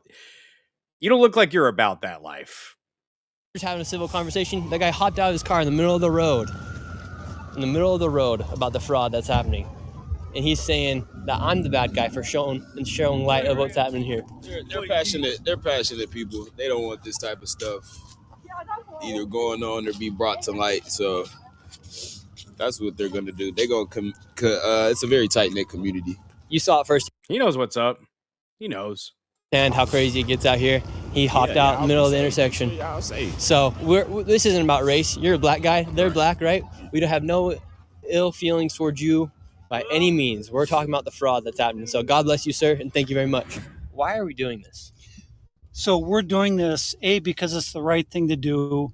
The people of Minnesota and the people of America want this done. Fraud is fraud. And when we try and talk with these people and say, look, the main reason we're doing this is to find out why are all these checks being written by the state of Minnesota for companies that don't even exist. That's what we're trying to figure out. It's not a race issue. It's a fraud issue, and fraud is fraud. And so what most people don't understand about this fraud is it is literally in the entire state of Minnesota. It's not just in one part of Minneapolis.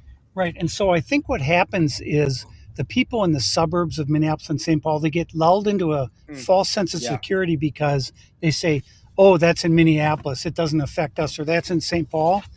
And we're showing that this fraud spreads throughout the entire... I saw a little bit about that, Drill. I'm not sure, but then I also see that the German military is apparently being flown out there. I don't know. Hey, if we can buy Greenland, let's do it. Entire state of Minnesota, including all of the suburbs, and we're going to bring to light exactly what's going on in those respective suburbs. And so what's happening in this suburb of St. Louis Park? Well, this is one of the Somali NEMT, non-emergency medical transportation companies, that's registered with the state of Minnesota in St. Louis Park. And so I wonder if I should get one of those for whenever I do like my outdoor shows. Those little mics, clip it on or something like that. Because the earbuds do okay, but meh. Let's see if this one actually exists. This is the location of Crescent Transportation. We have no vans outside right now. Does not look like any vans are outside. Let's go inside, see if Crescent Transportation exists. Here we are, and oh no, General Samuel Field. There's no signage no. of any Crescent Transportation Company. Once again, another fraudulent business where they don't even have a storefront to show where they're at. This is an apartment complex. Goodness. So this is an apartment complex right here? Yeah. And have you ever seen Crescent Transportation out here? Nope. And what do you think about the fraud taking place here in Minnesota? Huh? I'm a taxpayer. I don't like it. What's your message to all the fraudsters? Huh? Prosecute their ass. Take them to jail. And how do you feel knowing that, for instance, right here, a transportation company that receives money from the government is not even here? It's an apartment complex. I can say I don't like it. I'm a taxpayer. I work hard for my money. People out here fraud, they should go to jail. And should Tim Walz go to jail? Oh, he cricket too, huh? All them cricket, all the politicians. My daddy ain't never liked none of them. So that man right there just confirmed that this is an apartment complex. Right, and so the cities have specific rules governing operating businesses out of apartments. They do not allow transportation companies to park vehicles in an apartment parking lot. None of the cities in the Twin Cities allow that. Because even if you were to be running a transportation company out of your apartment, there's nowhere to park the cars. Well, where are they? Yep.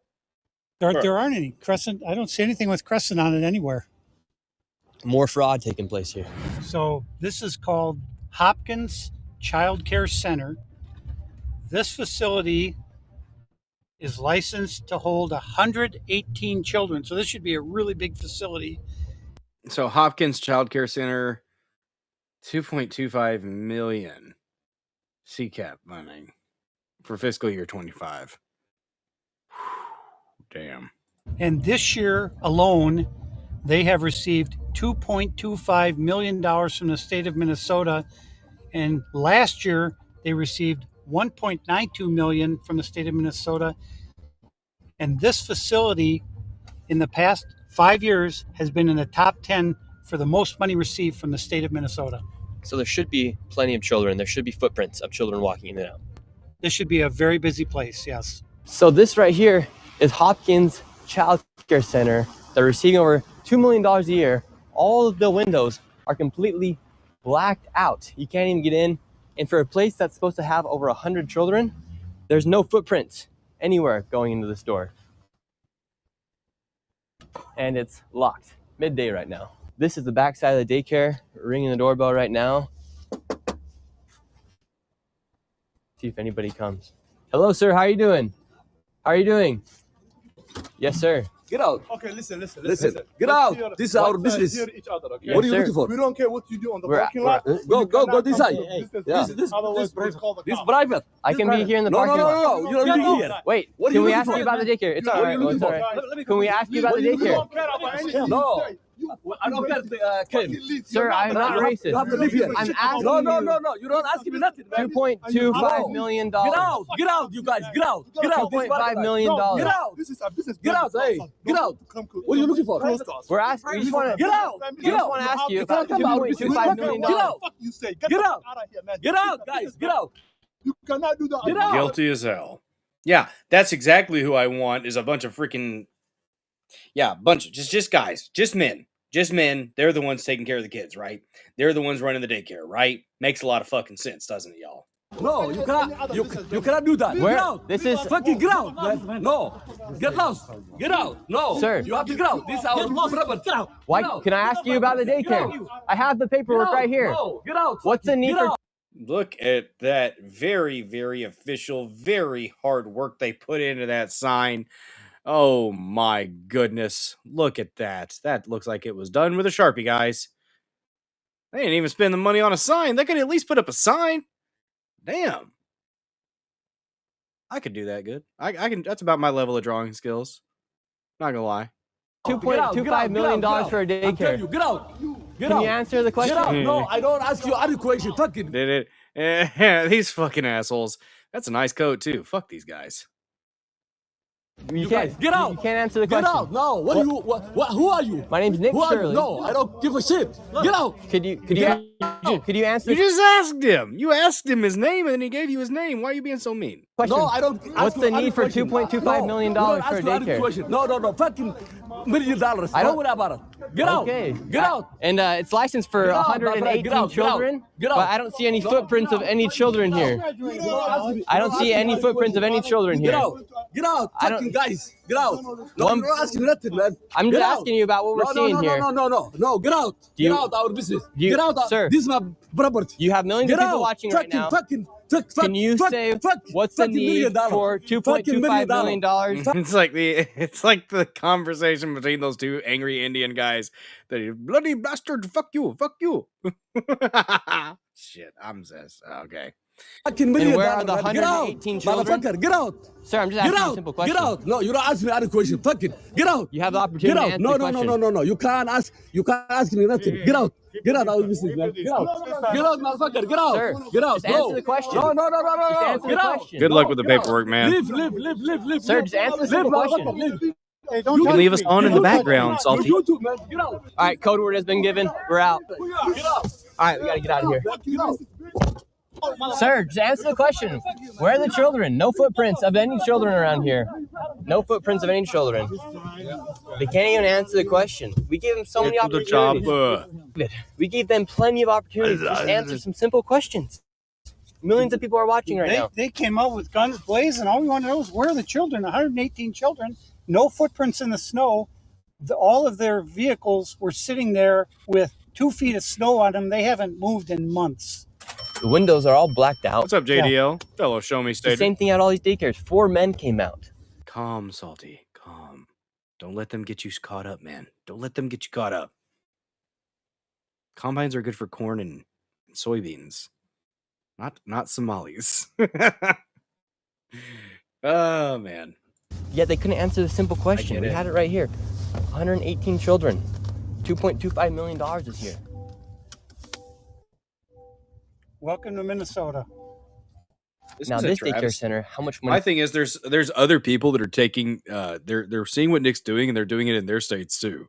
California, Illinois, Oregon. Yeah, it's a problem. It is a serious problem. Has this one received? So this this child care center is called Proud Child Care Center, and it's in Eden Prairie, Minnesota, which is a very high income area. It's a further out suburb from Minneapolis, but there are a lot of multi-billion-dollar homes right in this neighborhood. And this childcare got 1.25 million in funding in fiscal Proud year childcare. 2025. It got 1.08 million last year. It opened in 2021. Let's go see if we can find any kids. There should be at least 40 children here. Looking at the snow prints, does not look like there's any snow prints of any young children. And all of these windows are completely blacked out. Let's see if we could just talk to somebody. Could I enroll my son Joey into daycare here? Well, do you have the paperwork where I could enroll a child? Oh, my name's Nick Shirley. I was wondering if I could enroll a child. I have a son named Joey. My name's Nick Shirley. Yeah, I'm just coming out and seeing if I could enroll my child, Joey. We just want to get a statement as to why this daycare needs $1.26 million and if it's even possible to enroll somebody like my child, my imaginary child, Joey. No, you guys can't give a clear statement, or could you even give me a... They got some car seats. I don't know. Paper to enroll a child into the daycare? Just to show that you guys are a legit business. It would debunk all claims if you could just give me a piece of paper saying where to enroll a child. You can't do that. Okay, well, thank you very much. And I hope this place actually is holding 47 children. Apparently that, or, an autism center or adult day hab for people with disabilities, something like that. All kinds of avenues for income. All kinds. This sucks. Man. Because you guys are receiving $1.26 million in this year And then they're sending the money back to Somalia alone. So have a great rest of your day. They won't even give us a paper to enroll a child. Could have debunked all their claims. They can't even do it. One of the big talks about the fraud is about Quality Leering Center. It's a daycare that has received $1.9 million. It's licensed for over 99 children. I am so tempted to buy one and wear it everywhere. I am thinking about it. Quality Learning, it says Quality Leering outside. But the big controversy about the Quality Leering Center is that Somalians, after the video went live, they all of a sudden started shuffling children into the daycare. But at the same time, the Commissioner of Children of Minnesota was on a live stream saying they had closed the daycare a week ago. Quality Learning Center closed just over a week ago. How much money has this place all received? And what's... This is the one that's licensed for 99 children. This fiscal year, they've received 1.9 million. And in fiscal year 2024, thanks for hanging out, they had received about 2.2 million. So about 4 million in the last 2 fiscal years. We're in the Quality Leering Center, 1-800-FRAUD, as now it had been confirmed that this place was closed down, and now they're shuffling children into the daycare. So Tiki Brown said this facility was closed. Oh, she said a week ago. And now magically it's full of cars. So how can it be closed if people are coming and going? Fraud. Why do you have everybody Yeah. Okay, this is the owner right here. They can record. We can get off the property. So you guys can record. So how come they said this building was closed? We're trying to... Just dude's got some close eyes. Speak to the owner. They won't even answer a simple question. Look, now he's going inside. Sir, don't run though. It looks suspicious when you run, brother. And you can smile, but bro. Sir, dang, they got people on the ground there now that are doing the same thing. Oh man, you can't call them racist. Oh wait, they're all Uncle Toms, guys. They're all self-hating blacks and Uncle Toms. That's what it is. Entropy Nomad coming in with a $1 Rumble rant. Thank you very much for that $1 Rumble rant. This one's for Sanglant, guys. We're going to play the loud one for Sanglant. Turning the chat blue. And if the chat goes blue, you know what we must do. We play the blue sound. Thank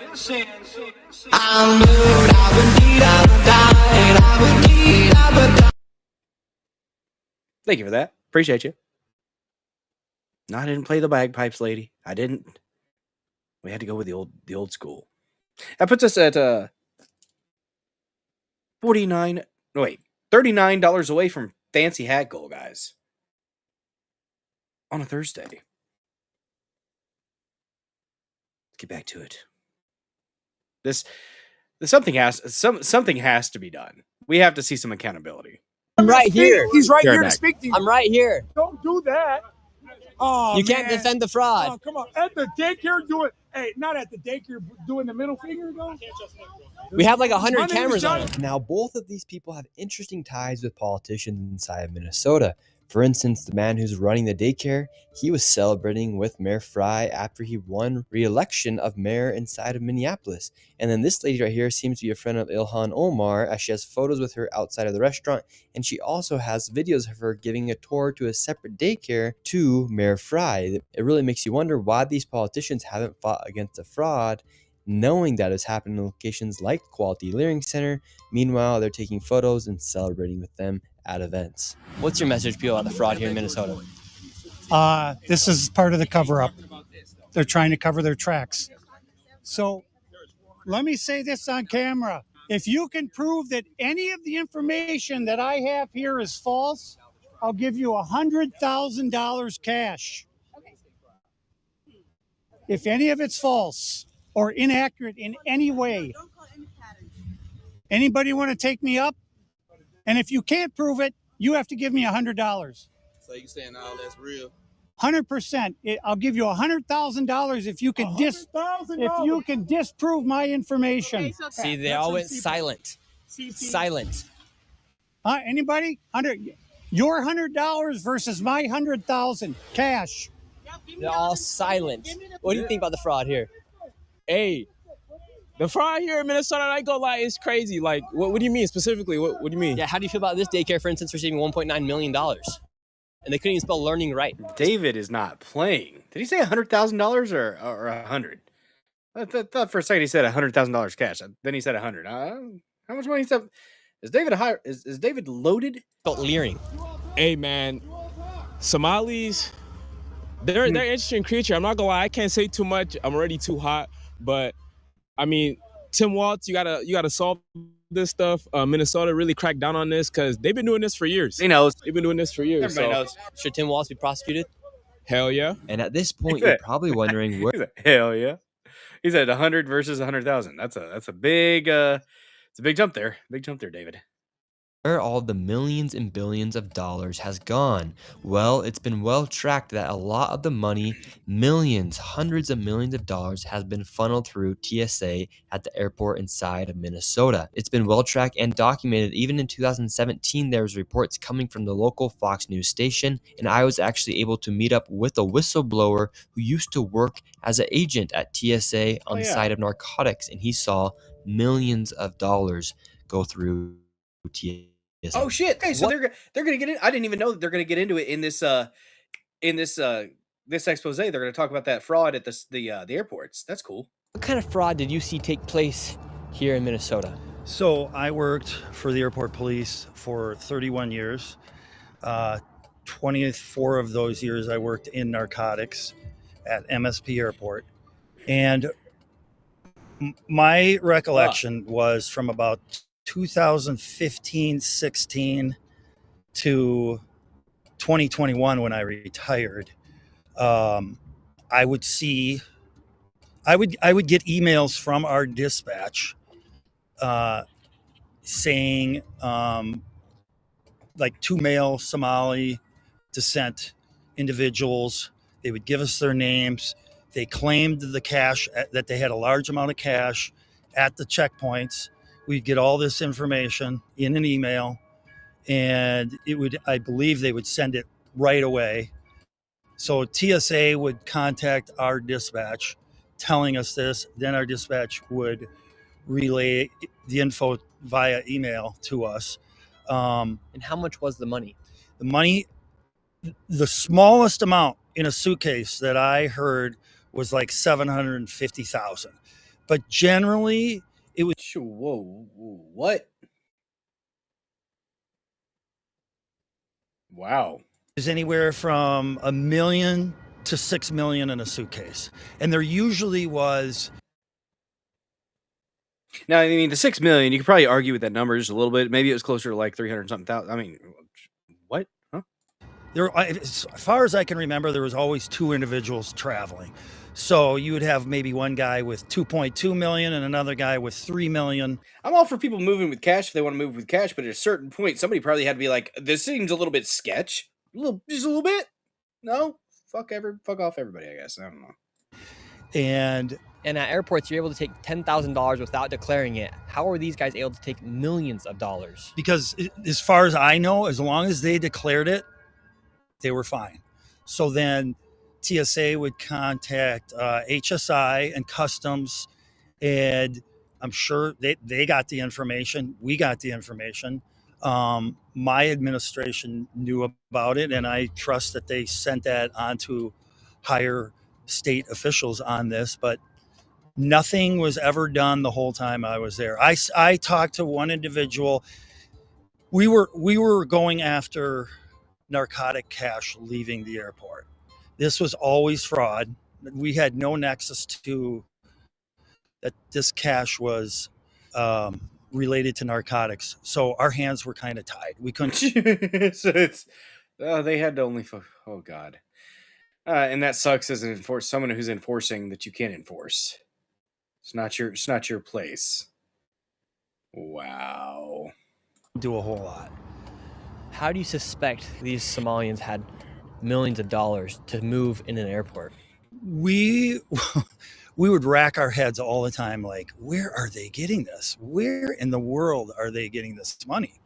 And I had heard about these daycares and whatnot, but I mean, I thought at the time, okay, maybe they had 10 daycares, but apparently they have a lot more than that. We were all just racking our heads trying to figure this out. So you openly saw just millions of dollars get moved through these airports. I saw one time. I saw an open suitcase with the cash because we were looking into seeing if it was narcotics related, which it was not. How much money do you think moved through the airport in your time? Millions, literally millions and millions. I mean, we're talking for a good 5-6 years, you're talking, I don't know, 5 to 6 million a week. It would happen twice a week. You would get twice a week where there would be somebody flying, 2 people flying out with $1 to 2 to 3 to 4 or $5 million twice a week, every week, without fail. And where were those people traveling to? So this is the word I got, that they would fly to Atlanta, take a flight from Atlanta to Dubai. And then apparently what I had heard was it was too dangerous to go any further with it. So they'd wire the money to Somalia. Whether they scraped a whole bunch off the top and did that, I don't know. Wow. So they take the money from. And Somalia's GDP is around 8 billion, I think, a year. And they're saying conservatively that there's like $9 billion worth of fraud occurring in Minnesota. That's kind of fucking weird. This is an invading army. This is an army that was allowed in. So you have elites that allow this invasion. And it is absolutely a country that has overtaken parts of our country, guys. Minnesota, take it to Atlanta, and then take it to Dubai, and then from Dubai they then wire the money. Correct. I don't know that for sure, but that's what I was told by other investigators. So all the taxpayers' dollars were getting funneled through the airports and then taken to Dubai to be sent to Somalia. Yes. It appears that's how. Shit, you're in Wisconsin, dude. Yes. Sorry. It's time to hold all fraudsters and corrupt politicians accountable. We all work too hard for billions of dollars to be stolen from our pockets. Journalism that creates change. Thank you all for supporting and sharing. God bless him. God bless Nick Shirley for getting after this. This is I'm stunned. I'm at and how intricate it is. And we need to know who got them turned on to this in the first place. What's up, WS Hawks fan over there on Pill.net? sorry that you're just red pilling and reposting. I'm probably about to go to premium for about an hour. Do I want to do premium tonight? I don't know. Maybe. I don't know. I'm going to be going to Oklahoma again this month, guys, so I might do some premium car streams. I don't know. I don't think I'm going to do premium hour tonight. Nope. I don't feel like it. I don't feel like cutting people off from Pilled because we have people watching on YouTube and Pilled. I don't want to cut people off, so we're not going to do premium hour tonight. I still got to get 2.4 hours of premium in this month. We got 15 days yet, so I'll get it done. Chopside Teams, he says, if they could find the strength to stop taxing us in the first place, this fraud would make politicians think twice before facilitating it.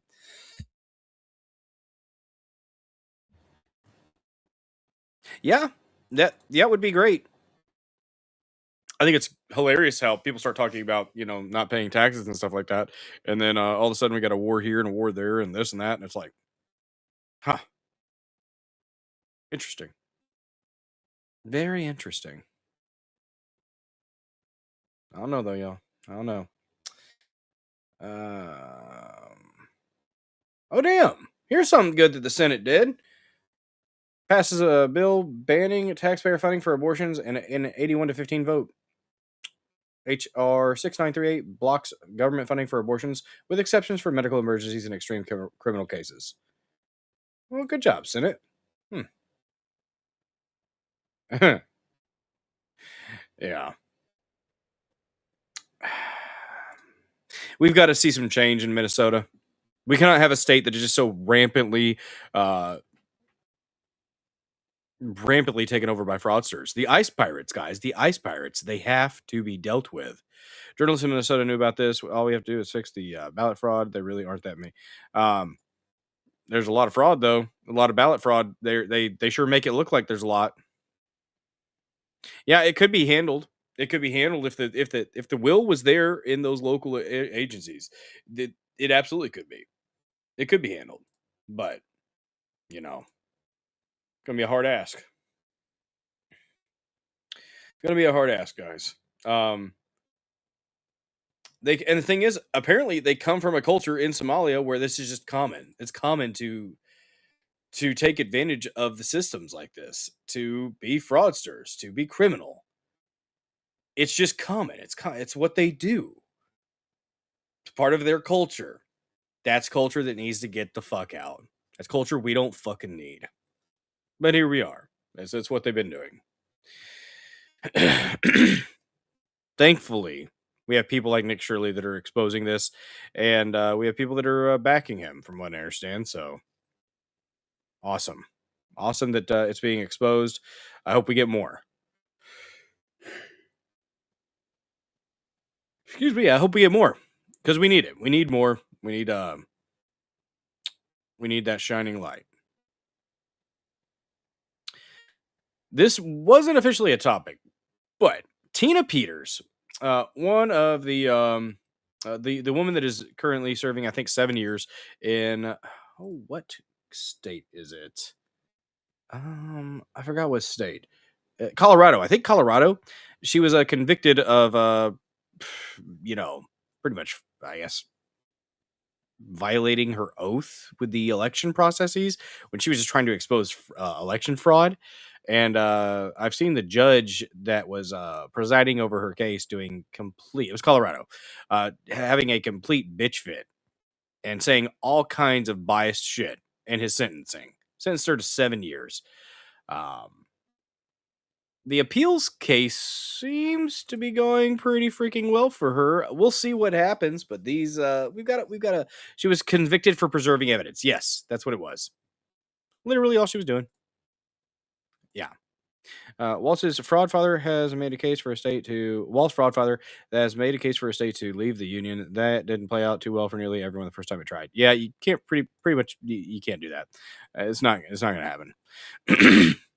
But the appeals process seems like it's going through pretty well for her. Hopefully we see her released at some point because this is disgusting. People are like, "Oh, Trump should pardon her." It's a state crime. He can't remove the state stuff. Now, the government could come in and make her a protected witness or something like that, and then they would have jurisdiction and be able to free her. That is a way that they could do it. Viva Fry's been shouting about that for a while. But from Can Khan from the Gateway Pundit, I guess. Tina Peters appeals clip. Judge Matthew Barrett severely restricted Tina Peters from making any sort of defense against some of the charges levied against her. Because why would you want to have the defendant actually be able to defend themselves? No. You must hear the state's absurd justification for why the judge didn't allow the evidence to be presented. Absolutely insane. This is sounding like she's going to win her appeal. It sounds like she's going to win. I hope she does. I really do. Oh, what am I doing there? That is not what I wanted to do. That's what I wanted to do. Let's listen to this. These three are pretty based. But the official misconduct charge was charged as with the intent to receive a benefit for herself. Why is it not relevant to the jury for her to say, I didn't intend to receive a benefit for myself. I intended to do what I thought was my job and protect the election process. Why was that evidence not relevant, at least to that charge? Well, I think, and I could be wrong, my understanding was that the theory that was, and I don't know, again, I don't have the indictment right in front of me, but my understanding was that and I think actually there's the interrogatories reflect what the basis of that charge was and what the jury verdict was. And I think it wasn't based on the benefit to herself, but it was based on the violating the election, the state Secretary of State's rules. And so I think it's a little bit different.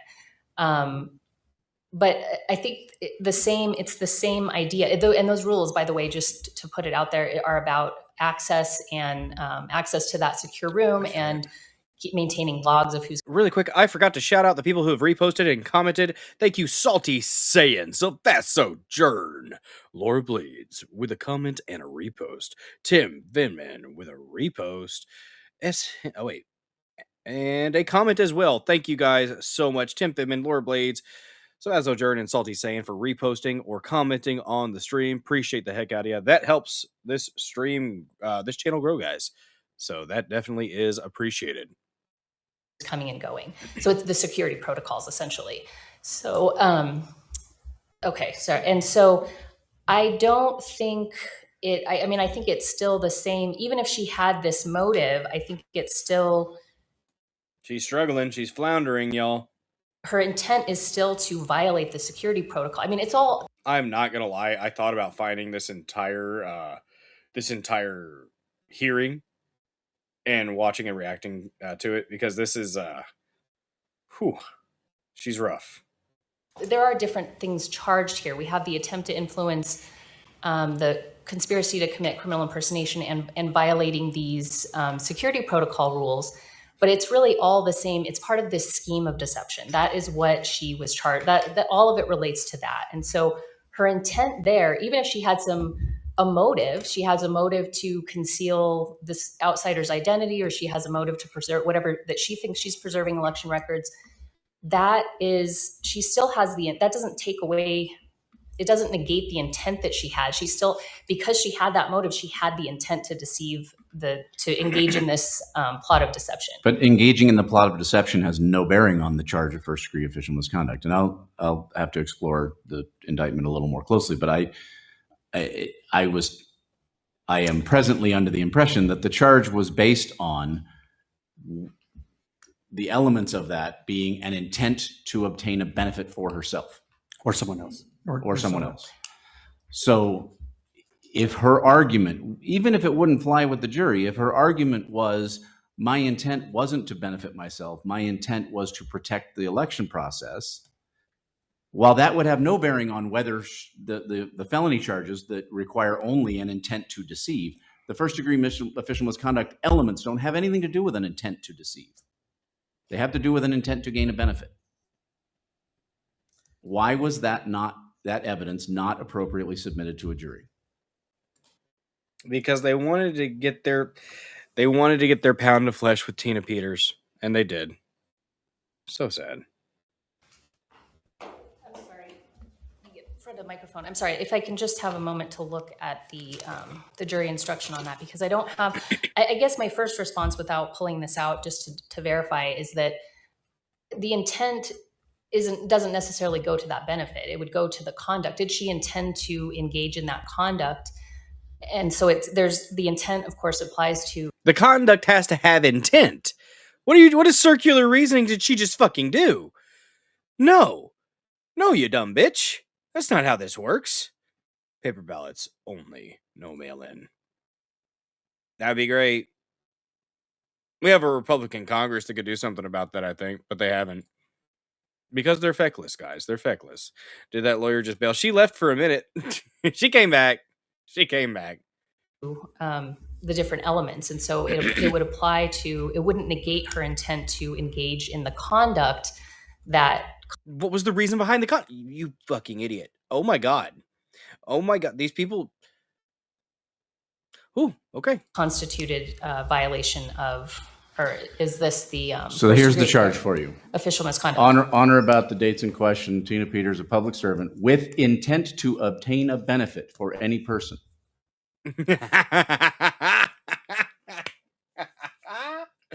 Oh, that's funny. So it does directly apply. Oh, no, but sorry, could you so there's other, I guess what I'm getting at is what the actus reus is. And so that's the part where the intent, her intent to engage in the conduct itself. But again, if there's a specific intent crime, which this is, the prosecution has to prove that specific intent. The intent to benefit, obtain a benefit for any person or maliciously cause harm to another.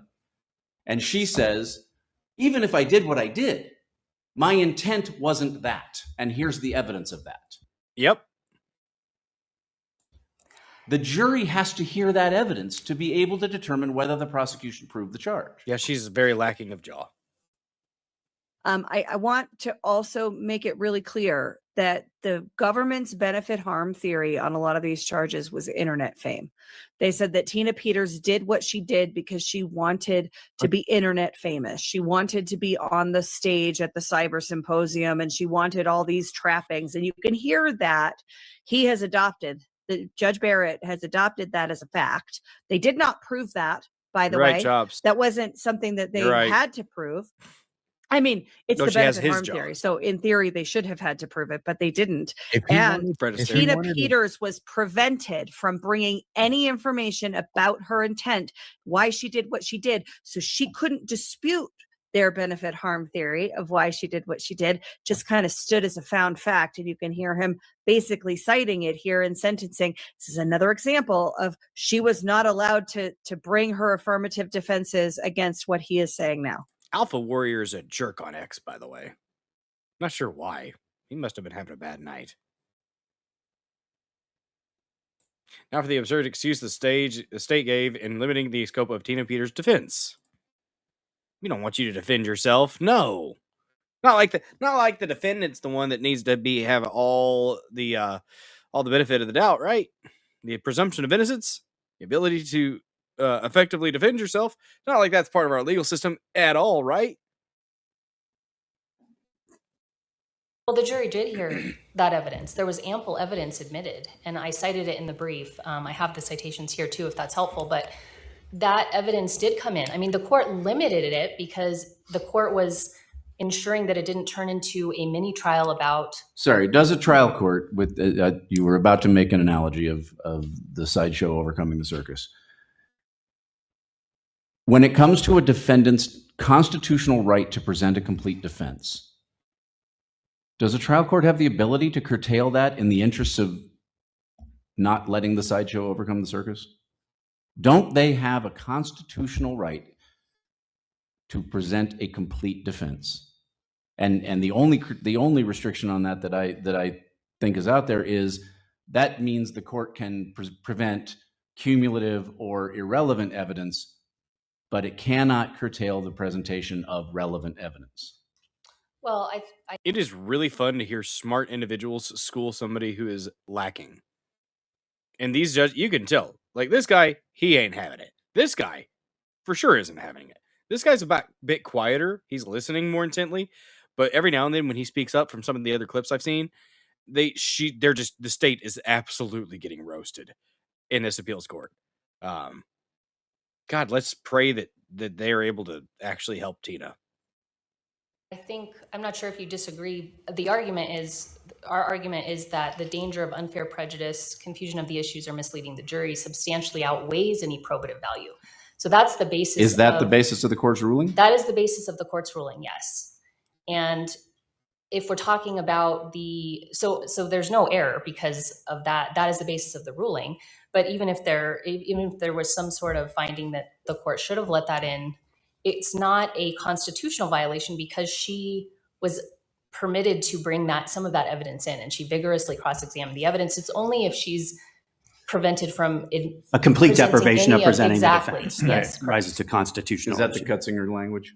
Correct. Yes. What do you do about the fact that I can't remember that it was actually a later proceeding in Cutzinger itself at the habeas level. Judge Kane at the federal court strongly challenged the validity of that statement, that goes way too far, that it doesn't have to be a complete deprivation, because that essentially shifts the burden to the defendant to defend their constitutional rights instead of to the people to protect them.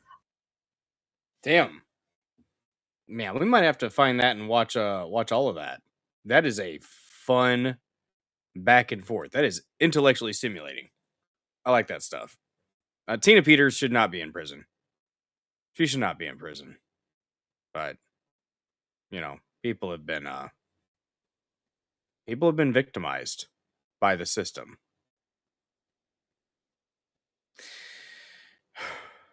So, I think we're just going to go ahead and just look at some clips and stuff now. Oh, by the way, did you guys see that Candace Owens said that Charlie Kirk may have been a time traveler today? I'm sorry, but what? Just what, guys? Let's see how Ottman Untamed here on Field is deeply connected to this case. Oh, Joe Ottman Untamed here on Field is deeply connected to this case. That's awesome. Might have to reach out and send a message or something. What's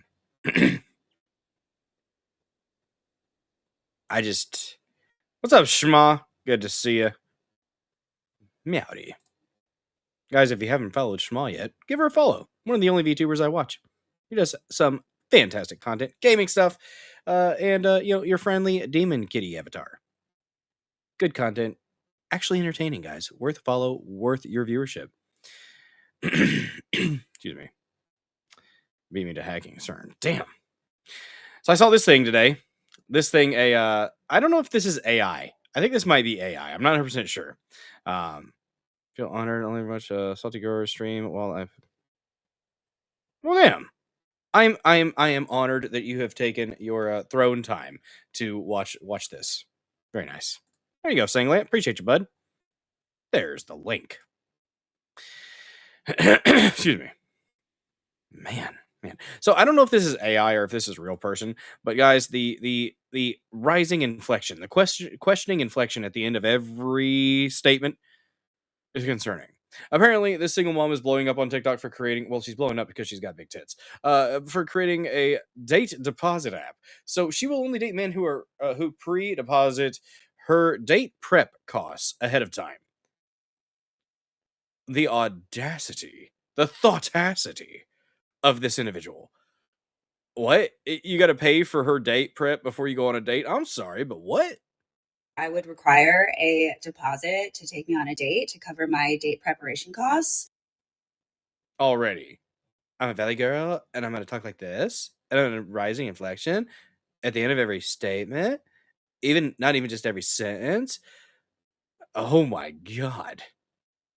I'm now working with an app developer to make this a reality. This is actually happening. We are building the app. I'm not even exaggerating when I tell you this is the best damn dating app you have ever seen, because there is a clear difference here where the woman can set the deposit rate and the man can pay for her date preparation costs. So as a woman, you're going to walk into the date already so happy, and that's going to lead to a better date. And is this just a filter that's making her forehead and her eyes look bigger?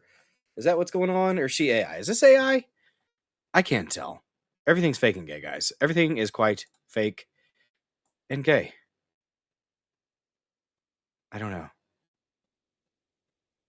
She is being a whore. A better connection, and that gives the man a better chance of succeeding in courting you. The app is called Courted. So when people ask, how did you meet? You can say, he courted me. So cute. The website. Oh, no.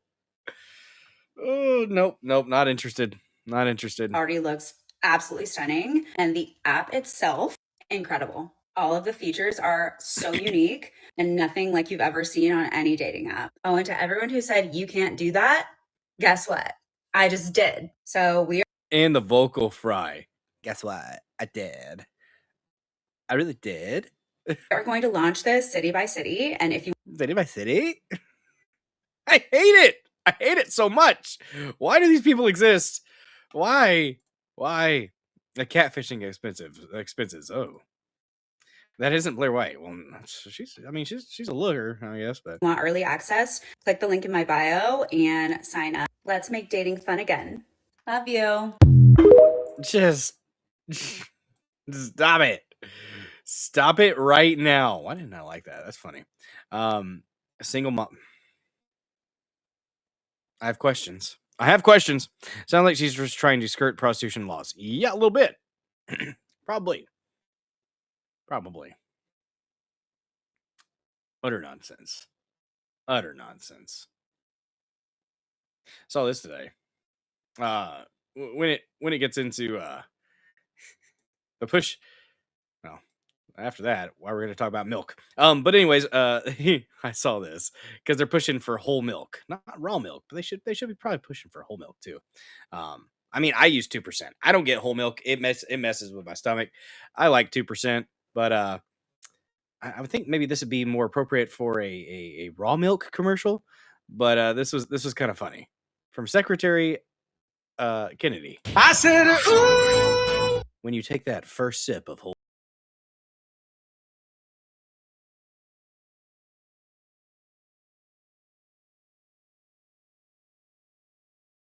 milk, damn frostbacks in their bags of milk.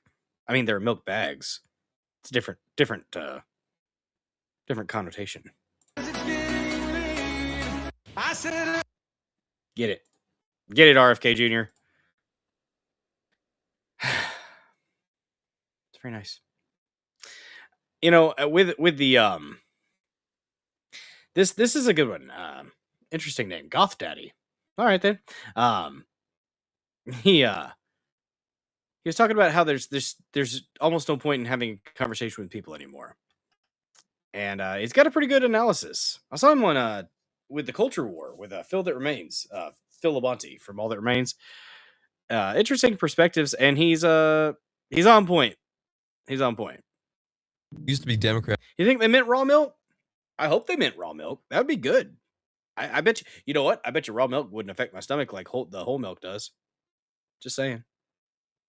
Then you had a kid. I mean, look, everyone's Democrat, everyone's liberal until something happens to make you grow the fuck up. This is why these leftists in Minnesota are acting like children. They're lacking the or they had something that was traumatizing, trauma in their past that stunted them, and they never grew up. I don't know. Got to put the wall up. Lady Dozer is coming to bed. Maturity to understand what they're doing, what they're fighting for, what the stakes actually are. People really don't have the defining moment that makes them fucking liberal. You're liberal, and then you realize, like, oh, we have a responsibility to our nation, to our people, to our culture. This is why they're acting so insane and so savagely, is because they're still immature. They're still acting like children. See, this is the problem as well. It's like, as a mature person, it is almost impossible to argue with an immature person. I don't think it's necessarily impossible to argue with somebody who's immature. I think you can help somebody that's immature that is open. If somebody is immature but open to something, a new way of thinking or a new process of thinking, then that could be good. I think it could be beneficial. It's worth a shot. I still, and it may come back to bite me at some point, but I still engage. I do still engage with people from the other side, quote unquote, even in real life. But try goat milk? Yeah, thought about it. I haven't ever tried it though. Your son's getting a milk goat. Here it is, way better than cow milk. Can't wait to try it. I've heard great things about it. My brother got a goat before around Christmas. It was not a female though. It was a male, and he was a jerk. He was not a nice goat. Very not friendly at all. Yeah. which is where this issue is arising. We're not on equal footing here. We're not of equally sound mind. We're not of equal intellect here. Not of equal experience, trying to have a debate or conversation. We're trying to deal with children. Have you ever tried to reason with a child? Have you ever tried to reason with an insolent child throwing a tantrum? It's impossible. You can't sit down with a child and discuss philosophy and behavioral studies. It doesn't work. They don't understand. They don't understand. And this is the problem that we're having. We cannot communicate with the left. We're unable to. They lack the cognitive ability to have a discussion about this. I need to find him on Rumble. Let's see, it's the Jake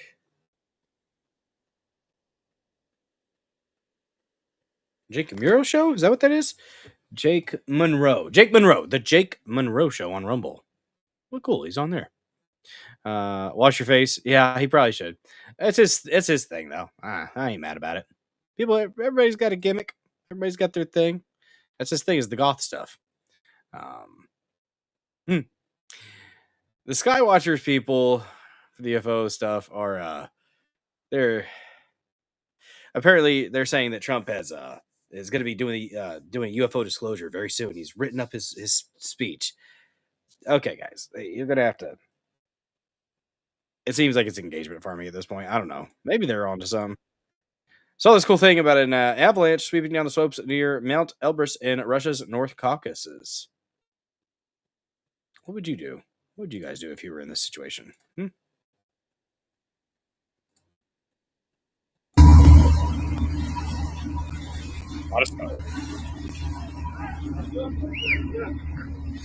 Yeah, I think that might be better for a like an audio only podcast. It's like when you watch a music video of a song that you really, really like, but then you kind of don't like the song anymore after the music video because the music video was shit. They should go.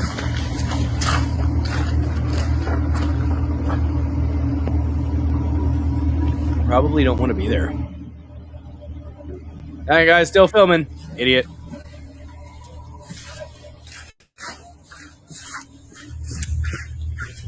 Oh, damn.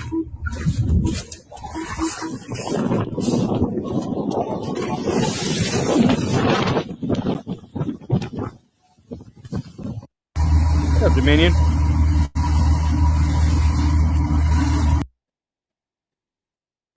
That'd be rough. That'd be rough. I don't know. I don't think I'd like being in that situation, guys. No. Beach balls of ice. I don't want those. Oh, man. Rest well, Laura Blades. Thanks for hanging out here in the Dozer Den this evening. Appreciate you guys. And appreciate everybody who has been hanging out, liking the stream. Let me check on the likes really quick. Make sure we've got as many as we possibly can. We've got 19 likes, including myself, but I see 30 people were watching just a second ago. If you haven't yet, hit the like button. Smash it. Smash it with all your might. It's a good idea. And it looks like we might have some more reposts to shout out. Shmal with a comment. Not a repost, but a comment. Commenting is caring. Appreciate you, Shma. Snow does not hurt when it hits you. It's all the trees, the sticks, and rocks that hurts. I would think that enough snow would probably hurt. I've had I've some pretty rough snowball fights with my brothers in the past, and there was ice involved. But you know that's how it goes here in Southeast Missouri. But the snow did hurt, and if there's enough snow, it probably doesn't feel very good. But yeah, you have a good point, though. A lot of the stuff gets picked up. Probably not good for you. Probably not. Oh, what's happening? There we go.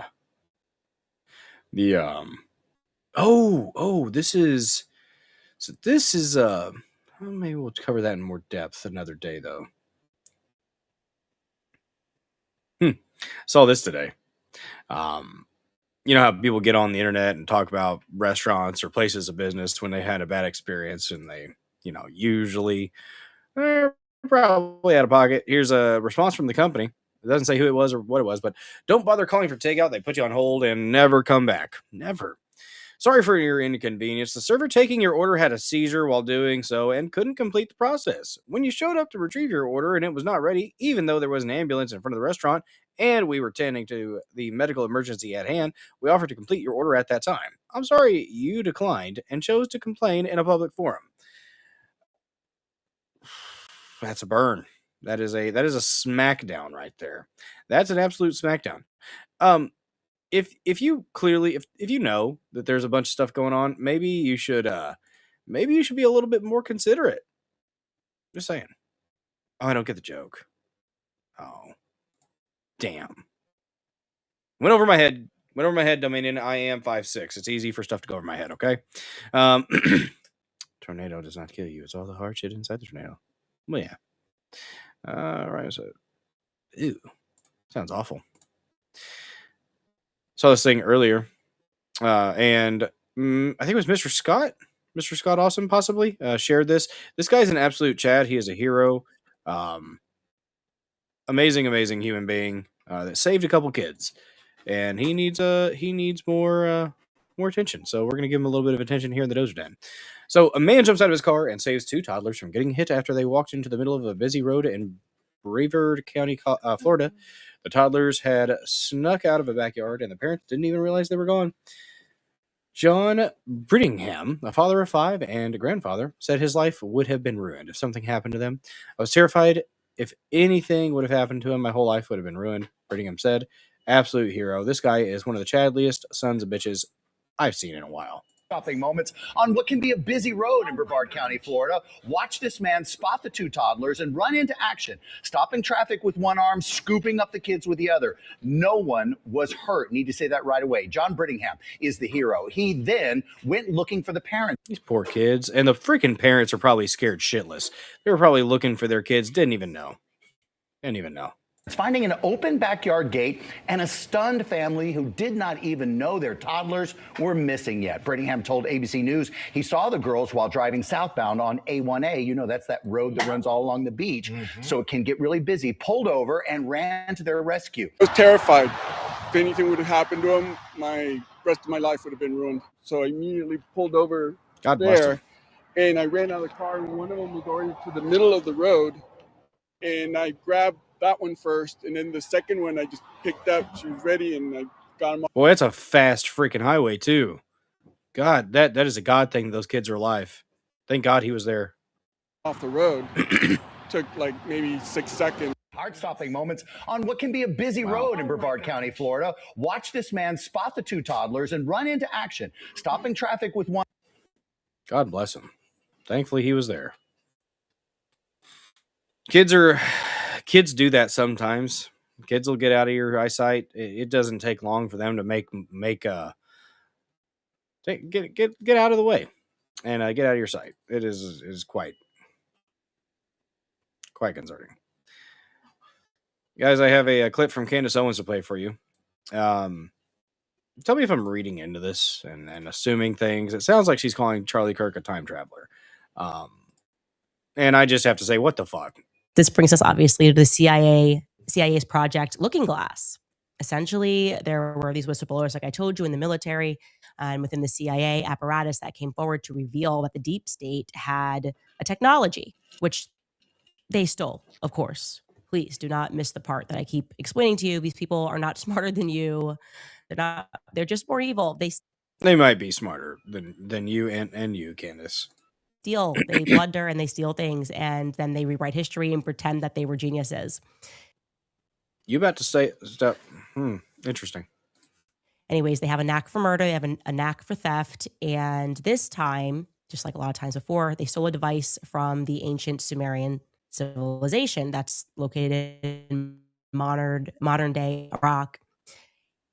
Very advanced civilization. They're obsessed also with Egyptian civilization, as we discussed yesterday. The Satanists kind of taking and reintroducing these things. First, they keep them to themselves. They hoard these things, and then they kind of give us certain aspects of technology as time goes on.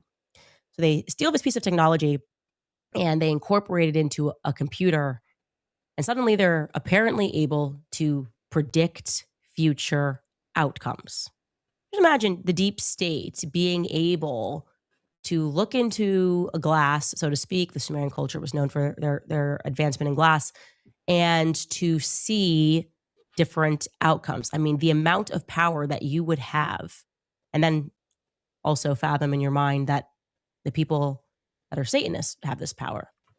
Take a listen. This is where things take a turn. Because according to Bill Wood, a former Navy SEAL with high-level clearance, the US military once had access to a device called Project Looking Glass, a technology that could supposedly view potential future. This might not have been the right clip. Okay, so this is the one where it's actually taking her seriously. Okay, so there's this. It's not the right clip that I wanted to play, but it is interesting. It's interesting to look into that stuff because there have been some government involvement in interesting stuff like that. But she tied that to Charlie Kirk. Let me see. See if I put it in my bookmarks or if I saved it. Here it is. Here's the one I was thinking about. Here's the one. My bad, guys. My bad. I got you all juiced up and excited. Here we go.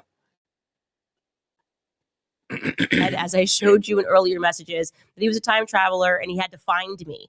Is that just something people are saying to their homies in text messages? Oh, he was your homie, huh? You were his homie, telling you that he was a time traveler?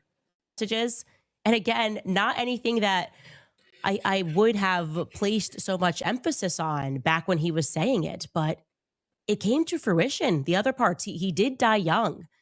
Why did he think that him dying young was necessary in order to change things? He did die young. It is related to Turning Point USA.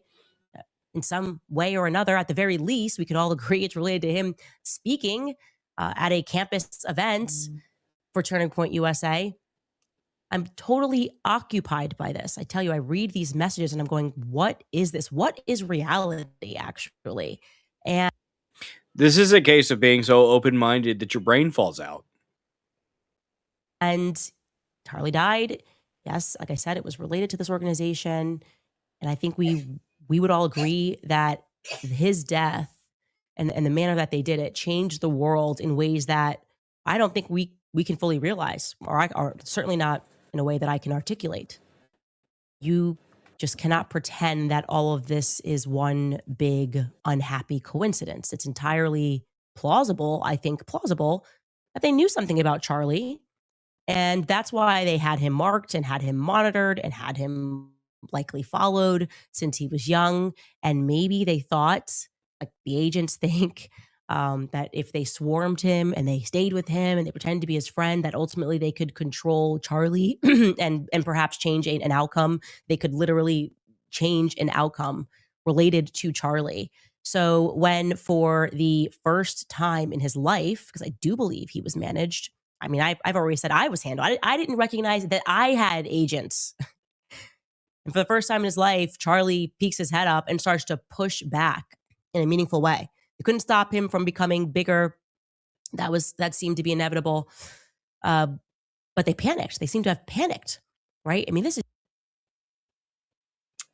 is just starting to happen within a year when Charlie's going like, hey, man, I don't actually think this. I don't actually believe this. And then he goes, you know what?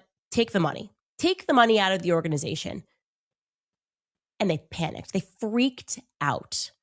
And their solution was, no, just kill him. Just kill him. We can't have this.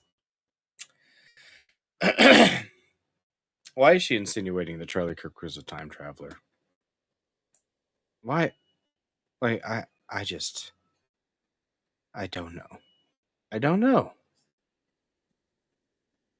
Guys, they spotted a wild Karen. A wild Karen in the wilderness. It's got a good ending, though. It's got a good ending. It's worth the effort that you have to take to listen to this crazy shrieking harpy. These are duck hunters. Hey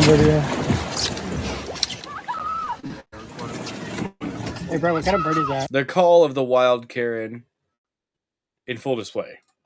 Oh, what kind of bird is that? She is a rare bird. A crazy bird. But a rare bird. Not rare. There's way too many of them. Probably need to cull some. Talking about birds that are annoying, not people. I think it's a legendary Karen. Fuck off. Fuck off. Look at her. Look at her. The plumage on full display. She doesn't appear to be in a mating stance. This is an aggressive stance. One must be careful when exposed to the wild Karen in her natural habitat.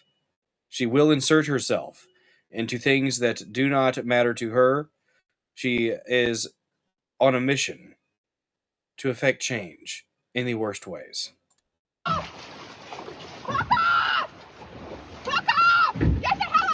Oh, it's escalated. It's escalated. Look at the hat.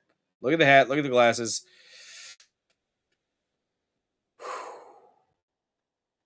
You're not welcome! Go away! Fuck off! Fuck off! Fuck off! Fuck off! Fuck off! She's about to lay an egg. That's you hear the intensity increasing in her call. It's going from fuck off to fuck off. You hear that is what happens when it is about to drop an egg. Fuck off! And she has resorted to throwing rocks. Where she's throwing the rocks, it does not matter. This is part of the process. She will actually lay the egg a little bit easier if she throws rocks. That was just conveniently timed gunshots with the rock throw. That was not the sound of the rock. Those are decoys, not ducks. Fucking retard. She's trying to scare off decoys. He goes, those are decoys, not ducks, you fucking retard. Well, fuck off! We don't want you shooting around here! No, we don't want you shooting around here. It's a public place. It's public. It's not private. I would have too as well, Prince of the Air Jr. But no, it's not private. It's public. Give a fuck! I don't want you walking around here. Oh, fuck off! This is public property! Exactly my point. She just made the point. What a dumb bitch. Thanks for proving our point. We don't shoot anything alive, you fuck off! These are already dead. These are already dead. I don't care! They're already dead. Why? I don't like shooting you fuck offs! You fuck offs! Those birds identified as dead already. Fuck you! Those birds identified as dead already. I like these guys. Oh, what a dummy. You! Fuck you! Oh, I What? love it. Hey, I'm front. Now. They got the duck! Oh, yeah. Get that on video? Yeah. He enrolled that fucker. You get that on video? Yeah. Right. Oh, yeah. Oh, yeah. Oh, yeah. Oh, yeah. Beautiful. Oh, yeah. This makes me want Oh, to duck yeah. hunt. Never been duck hunting. Yeah. He enrolled that fucker. The Karen walks back into the wilderness, into the thicket. She was unable to achieve her goal. It was a valiant effort, but 'twas wasted energy, and she will likely, hopefully, starve in the wilderness now. Just an invitation or a threat. Yeah, about right. About right. Guys, I saw this thing. The Palmer Lucky guy. I didn't know his full story, but somebody made a big long post about it. Silence. Nobody wants to hear you, Candace. Shh. Started playing on the background there. So Palmer Lucky, billionaire individual, bright-minded fella. Here's a little bit of a rundown of what his history is. B. Palmer Lucky, born 1992. Gosh, he's 2 years younger than me, and I am not nearly as successful. Good job, dude. Born 1992, Long Beach, California. Homeschooled by mom. Dad's a car salesman. Build railguns, Tesla coils, lasers in the garage as a teenager. Electrocute yourself Burn a gray spot into your own vision, cleaning a laser. No regrets. No regrets. Start college courses at 14 years old. Damn. Build a 6-monitor gaming rig worth tens of thousands of dollars. Collect 43 VR headsets by the time you're 18. Largest private collection in the world. 2009. Found Mod Retro.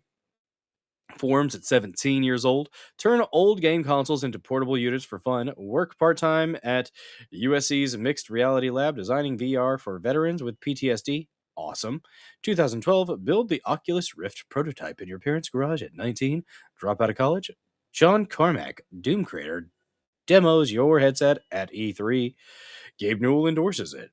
Launch Kickstarter asking for $250K. Raised $2.4 million. 2014. Mark Zuckerberg shows up. Facebook acquires Oculus for $2 billion. You're 21 years old. Good deal. Forbes estimates your net worth at $700 million. Described as the face of virtual reality. 2016. Donate $10K to a pro-Trump group. Post anti-Hillary memes on Reddit under a pseudonym. Get exposed. Game developers boycott Oculus. Facebook pressures. This was in 2016. Facebook pressures you to publicly endorse Gary Johnson instead. You refuse.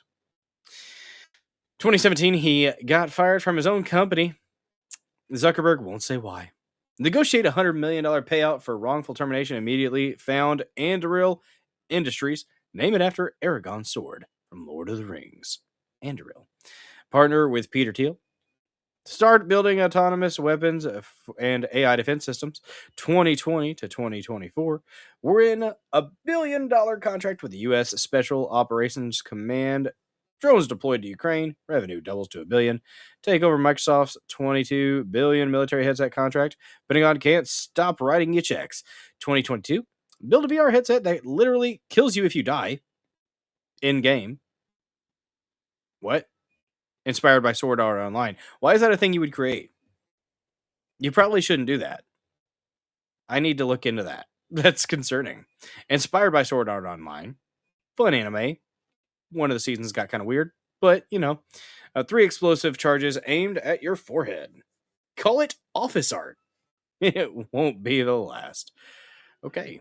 2025, Anduril valued at $30.5 billion, announced plans to build Arsenal 1, 5 million square foot weapons factory in Ohio, autonomous fighter jets, missiles, torpedoes. China sanctions you personally. Net worth hits $3.5 billion. Pay yourself a $100,000 a year salary. Still wearing Hawaiian shirts and flip-flops to Pentagon meetings. Own a submarine, helicopters, and a PT boat.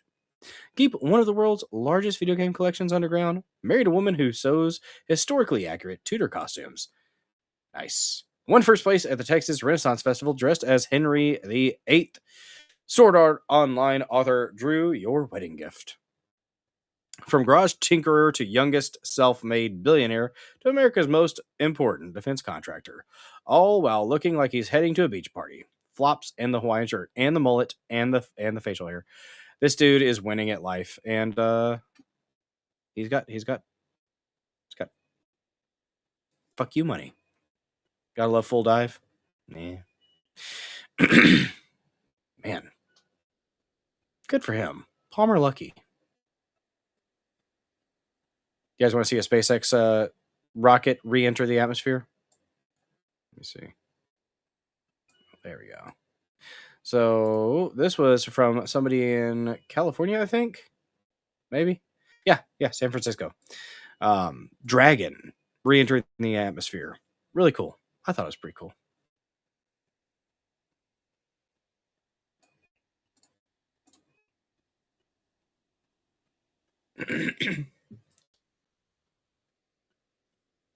Palmer Luckey. Guy who made Oculus and other really cool things.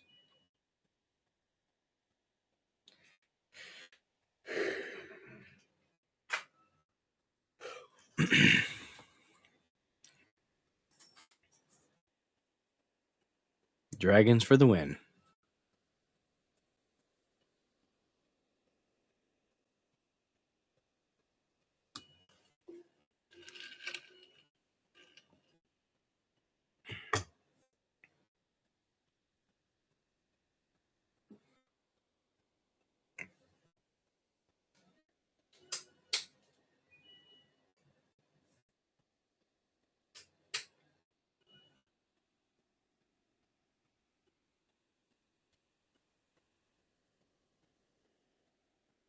Yeah, I'd be filming this too. Slowly going, and I guess it lands in the ocean.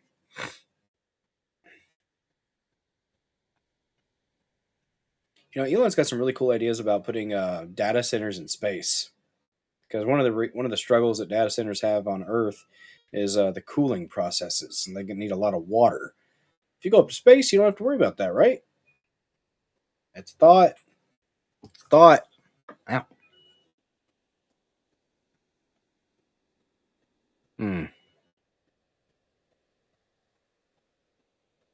Lower and lower it goes.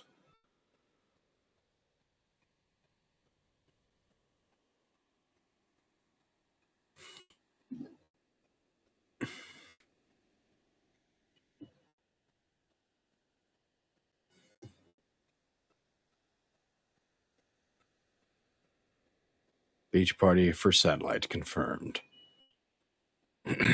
Oh, Saturday confirmed. Nice. Yeah, there we go. Did you guys see John Fetterman was in full support of ICE deployments? Why is this the only Democrat that makes sense? Is the guy who had a stroke? It doesn't. Did the stroke fix him? Border, and it was skyrocketing, you know, and it's like, that's unsustainable. When you reach almost 300,000 people, that's unsustainable. And we need to, you know, as a Democrat, it shouldn't be unreasonable to want to secure our border and do it in that way.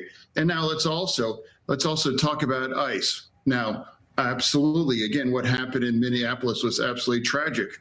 And then now, if you think, now, this is from the Washington Post. You know, this is the latest statistics. These are people that ICE now are, no, it's like, no, 67% have criminal charges, pending ones, or that. So that's more than 2/3, you know, the people. Now there are some people that aren't involved in any kinds of illegal things, you know, but so me, I think two things can be true.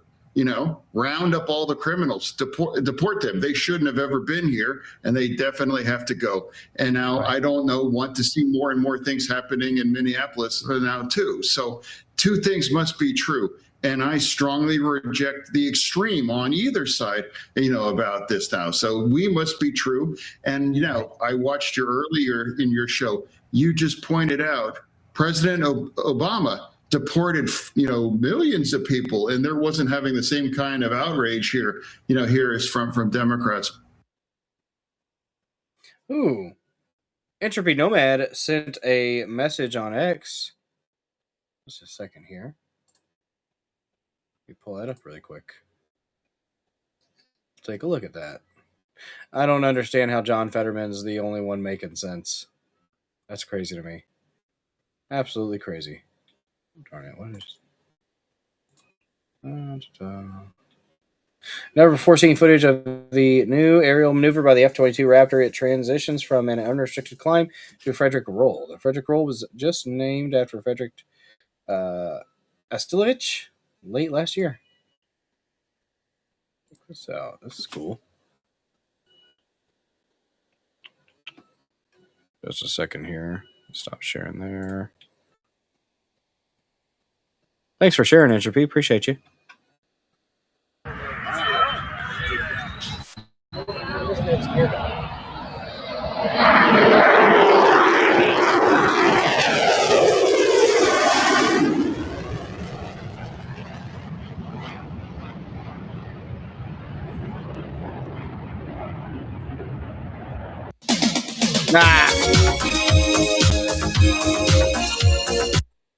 Motherfucker.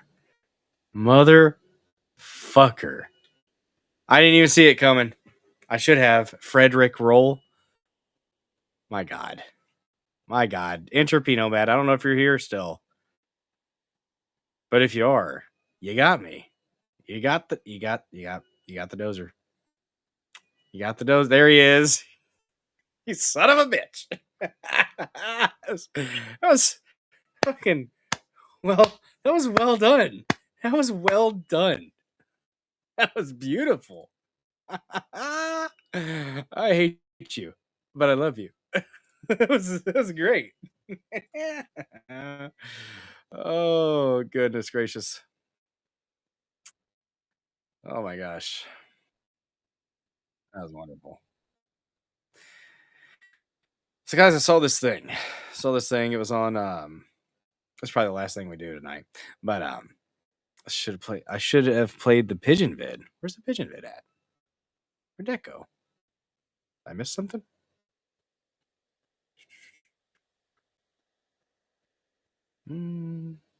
Play the link, you sure? What did you share? Let me look. Got.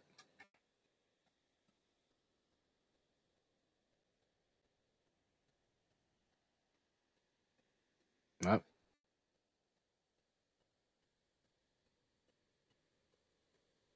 It's buffering like a son of a gun. A rat? A rat in SpaceX? Let's check it out. Did a rat go up there? Did it catch on fire? It's in an appropriate range. Okay, what the fuck is that?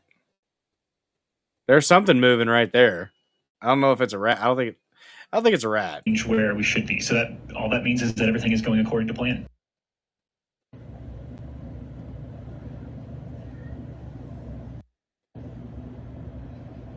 I don't think it's a rat. All right, so a lot of work done, a lot more to go. I guess it might have been. I don't know. Huh. Yeah, midgets fighting. We're not going to watch midgets fight each other, guys. We're not doing that. I have things to do tomorrow. So with that, one more chance, the whole thing. Not the whole thing. All right, what you got? Let's see. It's a fish. It's on the seafloor, not the Florida coast, as seen in Space Brothers. Oh. There you go. There's a fish. Vigi. One more chance, and not the whole thing. Pigeons.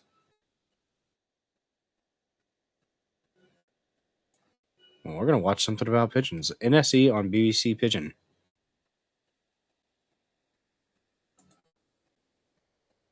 I know say people they do bird watching. I don't know say they do womb watching until I marry. They watch my womb for me. They go, they look. If I chop belly food, they say, it don't they swell. Some people they call me Nse. Some they call me Unse. But Nse better. Which kind of voice enter for that side? Some pressures where we they get. Now we they carry put on top of ourselves. And that's just the truth. Even plus the marriage they see they looking like this. And then you never born. Be like saying the waka she waka. Now you make picking no born. Is there a spot I'm supposed to scroll to? Or skip to? Sangland. I mean, there's been New Year's Day when I'm not at home. I've been in hospital. And then you come out, maybe a few days after, 5 days after, and I take a photo straight from the hospital, and I'm very thankful. Someone says, tell your husband to his beard. You don't know what he was going through with me. So there are things like that. Then you say, go sit down. You go try everything because society they worry you for picking. Then you go kill yourself. My choice was to pick life over a child I might never have been able to bear full term. So I had a hysterectomy as advised by the doctors. I can't be depressed. I don't want to work again. I wasn't able to deal with it. I just wallowed in it. I suffered it. Awful. I'm done with this. That's just the way they speak. It's a funny way to speak. Just the language over there. BBC has a newspaper in it too. Written in that garbled nonsense. And I'm sorry, if you're coming to a majority English speaking country, learn to speak English well. Why can't we do that? That would be simple. That'd be pretty simple, in my opinion. And oh my goodness gracious, guys, it looks like we got a Rumble raid from my favorite Jew on the internet. Good Logic raided the stream. Well, I was thinking about turning in, but we got a raid, and I can't do that. Can't do that if we just got a Good Logic raid. My God. Thank you so much, Joe. Nearman. Wondering if Neuro was behind this. Appreciate the raid. Oh, it's called Pigeon English. Oh, that makes sense. Guys, if you are coming over, first of all, welcome to the Diggers. Glad you have chosen to dig you a hole here in the Dozer Den for a little bit. Welcome to the Dozer Den. I'm Bill Dozer 74. If you have not yet smashed that like button, go ahead and give it a good smashing. If you haven't followed this channel yet, smash that follow button. It's a very, very important button. Guys, if you didn't know, I stream Monday, Tuesday, Thursday, and Saturday at 9 p.m. Central. Monday, Tuesday, Thursday, we do about 3 to 4 news topics with palate cleansers sprinkled about. Saturday streams, it's a chill stream, a decompress stream, a hangout stream. We might have one official topic, but for the most part, we're taking music video requests for the Dozer Den DJ Hour, where you can rock out with your cock out, jam out with your clam out. Those are the only 2 options. The only 2. If you're intersex, please pick a fucking lane. Okay? There's only 2. You can pick one of them. It's a very good idea. Very good idea. Appreciate that raid. Appreciate that support. And we will be raiding after we get done here in the Dozer Den. We're going to be here for a little bit longer, guys. You guys want to talk about the healthcare thing that... before we do that, I actually had this really cool thing that... a clip from a Lex Friedman show where they actually film a tribe that has had almost no interaction with modern humanity. They are, in the jungle, doing their own thing, loincloths and all. Don't worry, they blur it out.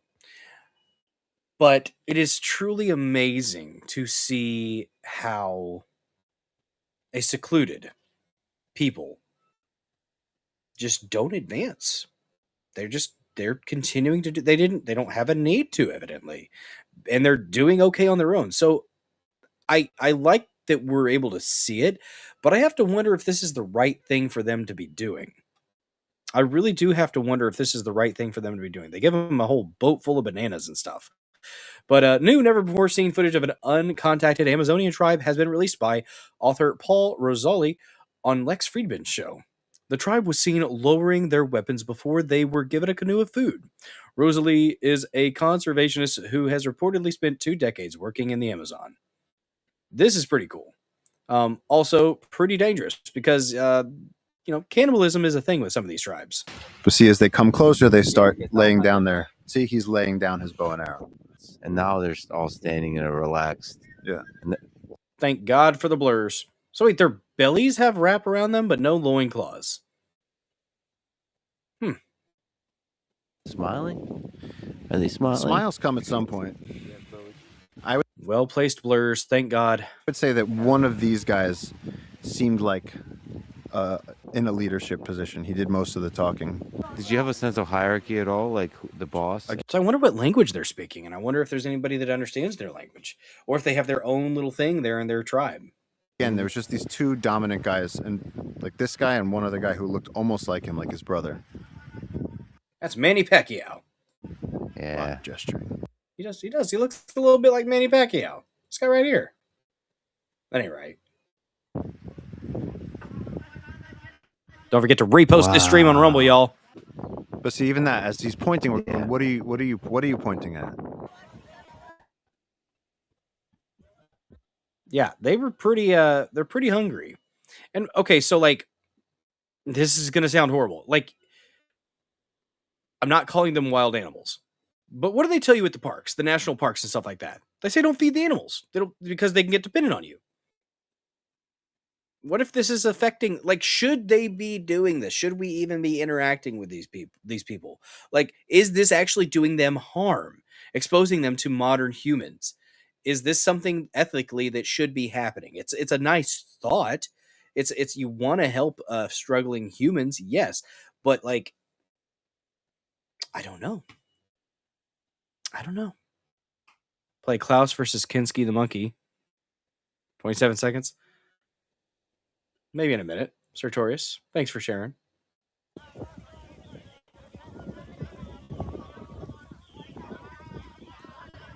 Jesus, Salty. No! You leave them alone. Let them do their thing. They're not hurting anybody. You guys are nuts. You guys are nuts. You see as though they're rushing in. There's this desperation. They're hungry. We had a They're great hungry. moment They're in where the jungle. we'd given them the plantains. This guy looks like Serge Tankian from System of a Down. Given them the bananas, and he'd said, "Look, that's it." He said, "We've given you what you asked for. You asked for bananas. We don't cut the trees here. All of us here are not tree cutters. We're indigenous people." And he couldn't explain who the hell we were, but they were like, "We don't cut the trees. We're not the loggers." And they're like, "Okay." So then at some point, Ignacio went out and sort of started, he'd go like this and they'd go like this. And, he'd dance a little bit. They danced a little bit. And then there was this very human moment of just sort of joking. So even Ignacio warmed up. Once he realized it didn't seem like anyone was going to die that day, things did calm down. It was a false sense of security. Disagree. Here, I'll show you. There's a couple more things that are relevant here, though. Yeah, this is just them interacting with the boat. He said false sense of security. He knows. But then they don't have boats. They don't have stone tools. They don't. Imagine if you showed them ice. They wouldn't. This is historic. Like immigration customs enforcement? I mean, you hear Percy Fawcett encountering the tribes. We've heard of anecdotal accounts of the tribes. This is the first time that the tribes have been filmed, that we can hear their voices, that there's a documented interaction happening. I mean, look how comfortable he's getting. He's so close. They asked him for his shirt. He gave his shirt. They weren't asking. He got robbed. He got robbed by the tribes people. They asked him for his pants. He gave his pants. He was in his underwear. Yep. No. You see the stigmatized cannibalism. The shirt that's over his shoulder. Ignacio took off his Jungle Keeper's shirt and threw it to the anthropologist, and then the anthropologist walked it off and threw it to them. So over the shoulder of that uncontacted naked warrior is a Jungle Keeper shirt with the logo showing. So they're like their second shirt. You just upgraded that guy's status. Well, now you've contacted them. We've tainted them with modernity. And the tribe. Jesus. What are we doing, guys? What are we doing? Why? Let them be. Let them be. They're doing their own thing. Okay? They're doing their own thing, and they should probably be allowed to do so. As long as they're not hurting anybody. They had a boat presented to them. What are they going to do with that boat? That's technology they can't comprehend. Maybe. Maybe not. Let's see. Oh, saw this clip today. And we're doing kind of just hanging out, chilling and talking and looking at clips right now, guys. This big guy, the police chief, I guess, listening, and apparently his wife is a very, very buff black woman. But he seems like he's a big old boy himself. But this Jacob Fry, look at how small he is. Look at how small those shoulders are. The head size compared to shoulders. I don't like to brag, but I got a decent set of shoulders. This is a weak man. This is a man that sits with his legs crossed in the gayest way possible. What I can tell you for certain is that this is not sustainable. Yeah, the fraud in Minnesota is not sustainable. I agree. You should probably fix that, man. This is an impossible situation that our city is presently being put. Jacob Castro. Technically, eating commies is not cannibalism. Communists aren't people. I've heard that before. In. And at the same time, we are trying to find a way forward to keep people safe, to protect our neighbors, to maintain order. Illegal aliens need to leave. I don't care what the circumstance is. Get out. They've been my neighbor for 5-10 years. Yeah, and in that time, they probably would have been able to actually get citizenship at the last administration. So why don't you do that? And we're in a position right now where we have residents that are asking the very limited number of police officers that we have to fight ICE agents on the street, to stand by their neighbors, stand by their neighbors, to stand by their neighbor in the street, to stand by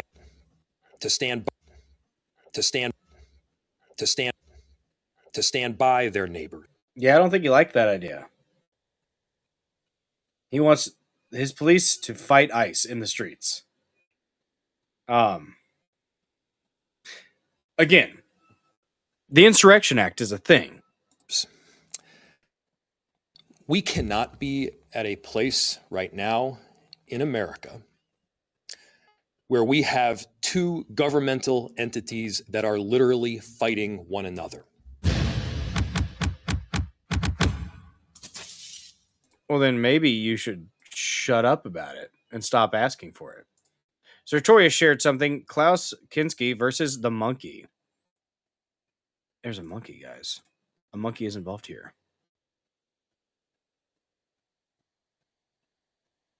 Gesehen hat. Zusammen werden wir über diesen ganzen Yes, together we shall rule the whole of this continent. Kontinent herrschen. He's a monkey. Monkey attained. Wir halten durch. Ich bin der Zorn. Said, I am the wrath of God. What? Why is he doing this to the poor little monkey? Gottes. Wer sonst ist mit mir?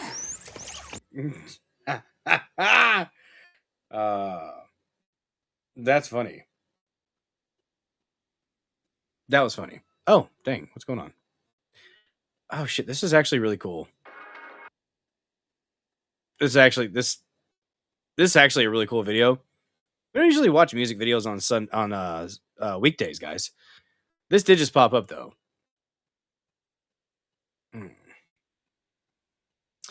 This is a good reason cops are becoming scarce in deep blue cities. I mean, that's part of it. That's part of it. You want to get that cool leather pilot jacket? That was a cool looking jacket. We might watch this in a second. She does an amazing job covering Courtney LaPlante's vocals. Honestly, a little bit better than the original. No hate towards Courtney LaPlante from Spirit Box. This is Mafra, and she is blowing up for some of her covers. She's good. She's very good, and she's got that the goth look. So if that's your thing, we'll watch her here in a minute. There you go. Check out Good Logic. Like I said, my favorite Jew on the internet, Joe Neerman. Check him out. He does some fantastic legal analysis. Really down-to-earth guy. Paints himself blue from time to time. I'm not sure what that's about. Some type of Smurf fetish, I think. I don't know. But check him out, guys. Definitely worth your viewership and worth a follow. Let me check on something real quick here. We got 22 likes. Guys, if you haven't yet smashed the like button, I see 58 people watching. If you don't have a Rumble account yet, what are you waiting for? Support a free speech platform and get you a dang Rumble account. It's a really good idea. I'm just saying. Let me check something real quick here. Look at that. Look at that. We could talk about we could do an ad read if you guys want. Do you want to do an ad read? I could get $1 for an ad read, guys. Should I dance monkey dance? Let's do Rumble Wallet. Why not? Ad read time. Guys, did you know they can freeze your accounts, shut off your cards, lock you out of your own money overnight, sometimes in the morning? Banks don't protect you. They control you. That's why real financial freedom starts with ownership. Introducing Rumble Wallet, a wallet built for people who refuse to give up control. With Rumble Wallet, you don't buy digital currency, just buy digital currency like Bitcoin and Tether. You can own Tether Gold, real gold, and it's on the blockchain, guys. Through Tether Gold, you get direct ownership of physical gold bars, each one fully allocated, verifiable by serial number, purity, and weight. This isn't paper gold. No, it's that hard brick gold. This isn't an IOU. This is real gold without bank vaults, storage fees, or gatekeepers. You could buy, sell, or move it 24 hours a day, 7 days a week, even when traditional gold markets are closed. And if you want, Tether Gold can be redeemed for physical gold. That's power. And when you support creators on Rumble, like moi, You can tip them directly using the Rumble wallet, peer-to-peer, secure, and outside the banking system. No permissions, no middleman, no cancel button. This wallet is yours forever. Check it out, guys. Rumble Wallet. If you are into the crypto thing, you can tip your favorite creators with that. There is a tip button. Check it out. Rumble Wallet. Really, really cool stuff. Glad Rumble is innovating in these ways. I hope that was worth $1 I hope it was worth it. Guys, make sure you hit that follow and smash that thumbs up. Bacon, thumb, bacon, thumb, bacon, thumb. Thanks, Mod King, Neurodivergent One, in the chat. Appreciate you. Everything you do on the blockchain is recorded in public, not secret. Well, shit. Damn it, Sartorius. Raining on our parade. It's okay. I appreciate the information. I am not going to pretend to understand crypto, to be honest with you. I'm really not. But it's interesting to me, and it is. I think it's probably positive steps from Rumble. That's what I kind of feel like it probably is. Maybe. I did watch a video where somebody was talking about the difference between a hot link and a cold link or something like that. And apparently these are hot links, which means they're more easily accessible to possible hacking. I don't know what the validity of that statement is, but it is interesting and something you should probably consider. Not going to give you financial advice unless it is, you showering the chat with your love. Let's see here. I do believe I had a little bit more wanted to share with you guys. Yeah. This is a funny. This is funny. We do humor here, guys. We do humor. And you know what? Sometimes that involves racial humor. It's a thing. It's a thing. He gave him a grape drink. Yeah. What is that? You see this motherfucker? What's the can say, David? No, don't. You drink grape shit all the time. You're not gonna fucking do this and make me out to be the nigga with the grape Kool-Aid and shit all. You gave it to me. You absolutely. This is why we don't have nice shit. This is exactly why. I'm still gonna drink this motherfucker. Do it. You're gonna like it too. God damn, it is good. You got him. Not great. That's purple drain. It's that purple drain. Give me some of that purple stuff. Guys, did you know that you can use a promo code Dozer if you go to BiltongUSA.com? Guys, Biltong is what beef jerky wishes it could be. It is delightful. It is a cravings crusher, a meal enhancer. You can eat it cold, warm, heat it up. I actually really like it with some with your omelet. It could also you could take a couple strips and put it on some leftover cheese pizza just to liven that leftover pizza up. Anton, he's a South African immigrant that came to this country with a very, very simple dream of spreading his meat across the land. You, amazing killdozers here in the Dozer Den, can help him achieve that goal by going to BuiltOnUSA.com and using promo code Dozer for 10% off your order of that amazing meat. Guys, it's got creatine, iron, protein, magnesium, potassium, B vitamins. Did I say that already? All kinds of nutrients in this stuff, guys. It doesn't have any added sugar, gluten, or soy. Why would you want that in your meat? You're not going to get that with Biltong. Check them out, guys. Buy some meat from King of Biltong at www.biltongusa.com. Use promo code Dozer for 10% off. Those 8-ounce bags do make excellent gifts. I've given gifts. You know what? I actually had a bag of the Wagyu Biltong, and a few weeks ago we had a power outage, and the electric company had to come out at like 11 o'clock, and then we're out there. They had to come back because the transformer blew again, and they had to come out, and they were out there till like 2 a.m. or something. And the first crew that came out and got it fixed, I was like, you know what? I appreciate these guys. It was like 13 degrees outside. It was cold, so cold. And I offered them a bag of Biltong as payment because I appreciate them. Because, yeah. I mean, it's their job. It's their job. Yes, he is white South African. He is a white South African. And he says milk instead of milk. Deport. No. Yes. Let's see. Go ahead. This is. Let's see. I might have had one more thing to share for you guys. Let me look.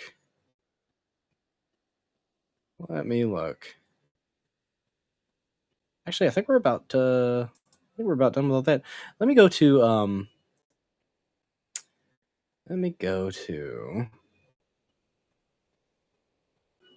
my page real quick. Follow me, by the way, on X at Bulldozer74__. I get in fights with cultists and commies over there on the X machine. Let me see. Oh, I just want to say really quick. This guy, Kai Cenat, I don't watch his content. I don't know what kind of dude he is. I mean, I've heard some things, but he's apparently been reading in an attempt to improve his public speaking ability.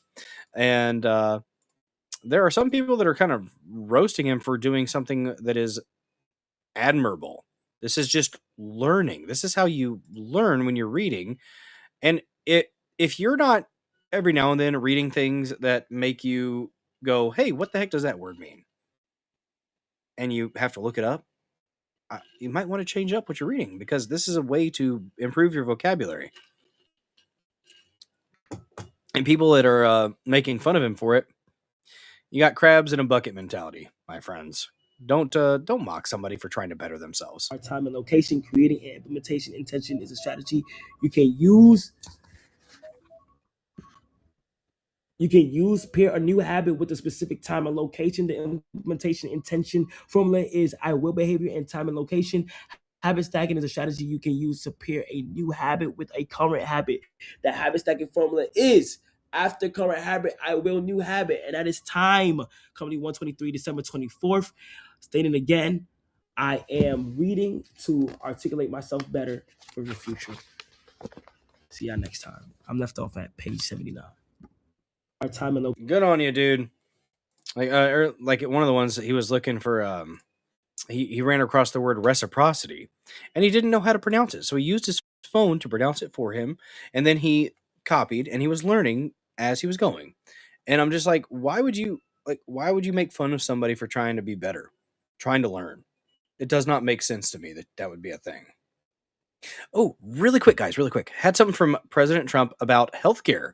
This sounds nice. I want to know some more specifics with this, but apparently it is the Great Healthcare Plan, the GHP, to lower costs and deliver money directly to the American people. So pretty much it's like the HSAs, I think, is kind of what he's talking about.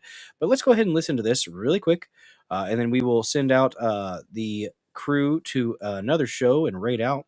I do have work in the morning, so yeah. Let's listen to the president discuss healthcare. Announce my plan to lower healthcare prices for all Americans and truly make healthcare affordable again. We're doing things that nobody's ever been able to do. We're calling it the Great Healthcare Plan.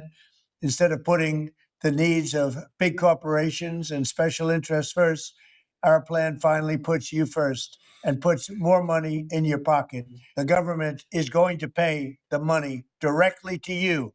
It goes to you, and then you take the money and buy your own health care. Nobody's ever heard of that before, and that's the way it is. The big insurance companies lose, and the people of our country win. So what is this actually going to look like is my question. Proposal locks in the massive discounts on prescription drugs that my administration is achieving through our most favored nation drug pricing agreement. Now, when you hear about that, for 40 years they've been trying to do it. Same, Castro. But they never were able to do it. No other president was able to do it. I got every other country to approve it by the use of tariffs and other things. They all approved it. Nobody else got it. No other president got it. And for the most part, they didn't even try because they felt it was impossible.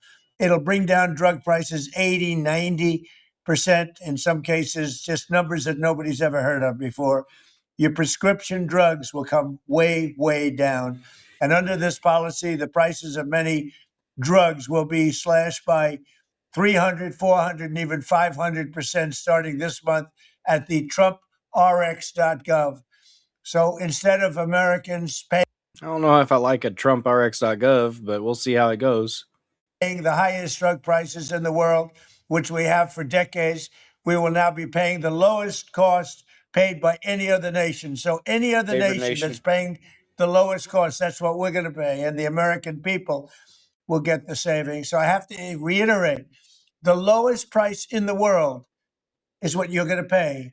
Before, you were paying the highest price in the world by far, and the politicians did nothing about it. So I'm asking Congress to complete the work that we've started. Next, my plan would reduce your insurance premiums by stopping government payoffs to big insurance companies and sending that money directly to the people. Obamacare was designed to make insurance companies. That I literally thought that too, Sartorius. You can't slash a price by more than 100%. That would be them paying you 2 times more. Like, you can't go down 300% on a price. Like, what is he talking about? Well, that didn't make any sense to me either. I heard that and I'm like, maybe, yeah, I don't know. That they would be paying you to take it. Rich. I call it the Unaffordable Care Act, with billions of dollars in taxpayer subsidies that help their stock prices skyrocket over 1,700% as you paid more money for health care every single year, more and more. The premiums went higher and higher. I want to end this flagrant scam and put extra money straight into the healthcare savings account in your name, and you go out and buy your own healthcare. Who establishes the healthcare savings accounts? That's my question. And you'll make a great deal. You get better health care for less money. That way you can choose the care that is right for your family. To further is the HSA going to be set up for everybody, every American? Reduce insurance premiums, my plan ends the giant kickbacks to insurance brokers and corporate middlemen that only drive up the costs. And that's what they're intended to do, drive up the cost. But we're driving down the costs. And it fully funds a long neglected part of the law known as the Cost Sharing Reduction Program. This measure alone should cut premiums on the most popular Obamacare plans. It's hard to believe there are any because it's a hated program. It's unaffordable, but it's going to cut them by an average of 10 to 15%. Next, the Great Healthcare Plan. That's the name. It's called the Great Healthcare because it's great healthcare. Not like the Unaffordable Care Act. It's rough. Nobody can afford it. Unaffordable care plan. We have a great care plan, great health care. At a lower price. Mandates unprecedented accountability and transparency from insurance companies and all healthcare providers so that special interests can no longer profiteer at your expense. As the saying goes, sunlight is the best disinfectant. That is why my plan orders all insurance companies to I know a lot about disinfectant. I don't like germs. They're disgusting. Publish rate and coverage comparisons in very plain English. It requires insurers to publish detailed information about how much of your money they're going to be paying out in claims versus how much they're taking in profits. In other words, you will be able to watch the scam. It forces them to release detailed data on how many claims are being denied and whether those denials are eventually overturned on appeal. And most importantly, it will require any hospital or insurer who accepts Medicare or Medicaid to prominently post all prices at their place of business so that you are never surprised and you can easily shop for a better deal or better care. And you're going to end up doing both. You're going to get a better deal and better care. We will have maximum price transparency and costs will come down incredibly. I'm calling on Congress to pass this framework into law without delay. Have to do it right now so that we can get immediate relief to the American people, the people I love. Thank you very much. Well, there we go. That's nice. Thank you to Neurodivergent1 and Salty Zippertits for the repost. Appreciate you. Helps the channel out, guys. Definitely helps the channel out. All right. Well, it is 12:30. I have to be up early in the morning for work. Thank you guys so much for watching this episode of the Dozer Den. Appreciate the Raiders from Good Logic. The Diggers, always welcome in the Dozer Den. We're going to raid Hard News Network on Pill.net. Let's see who we're going to raid here on the Rumbers. Let's see. Do a quick refresh.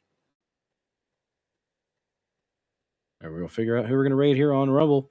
You want to do that, Star Wars girl? Let's do Anna. Why not? The Jack Show.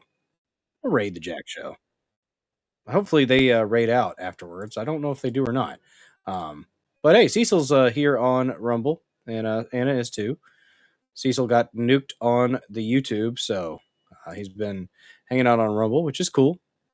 Honestly, fun chat over on Cecil Says. Probably going to be a fun chat on Anna's show for the Jack Show. But let's go ahead and get that rep. But first, before I send you guys out, we play the Dozer Den theme song. It's a banger, guys. It's a banger. Stuno was used to create it. So think what you want about the AI music. This one is actually pretty damn good. So we're going to play this, and I will send you guys over that way. Let's rock.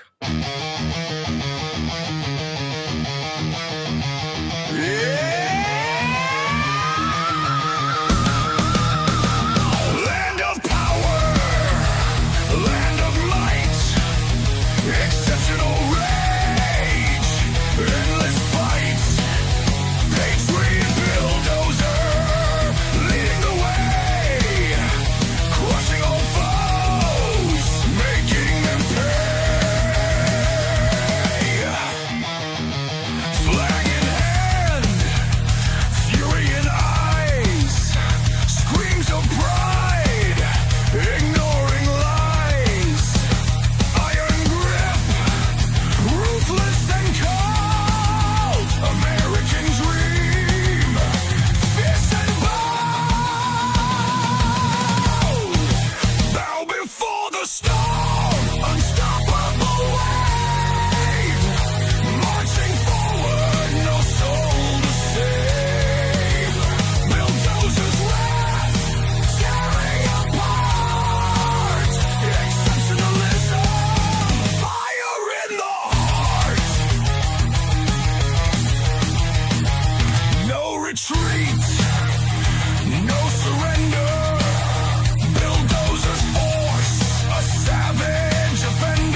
Thank you guys so much for watching this episode of the Dozer Den. I'll see you guys on Saturday at 9 p.m. Central for the Dozer Den DJ Hour.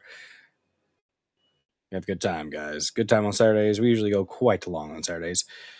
I'll see you guys then. Y'all have a good one.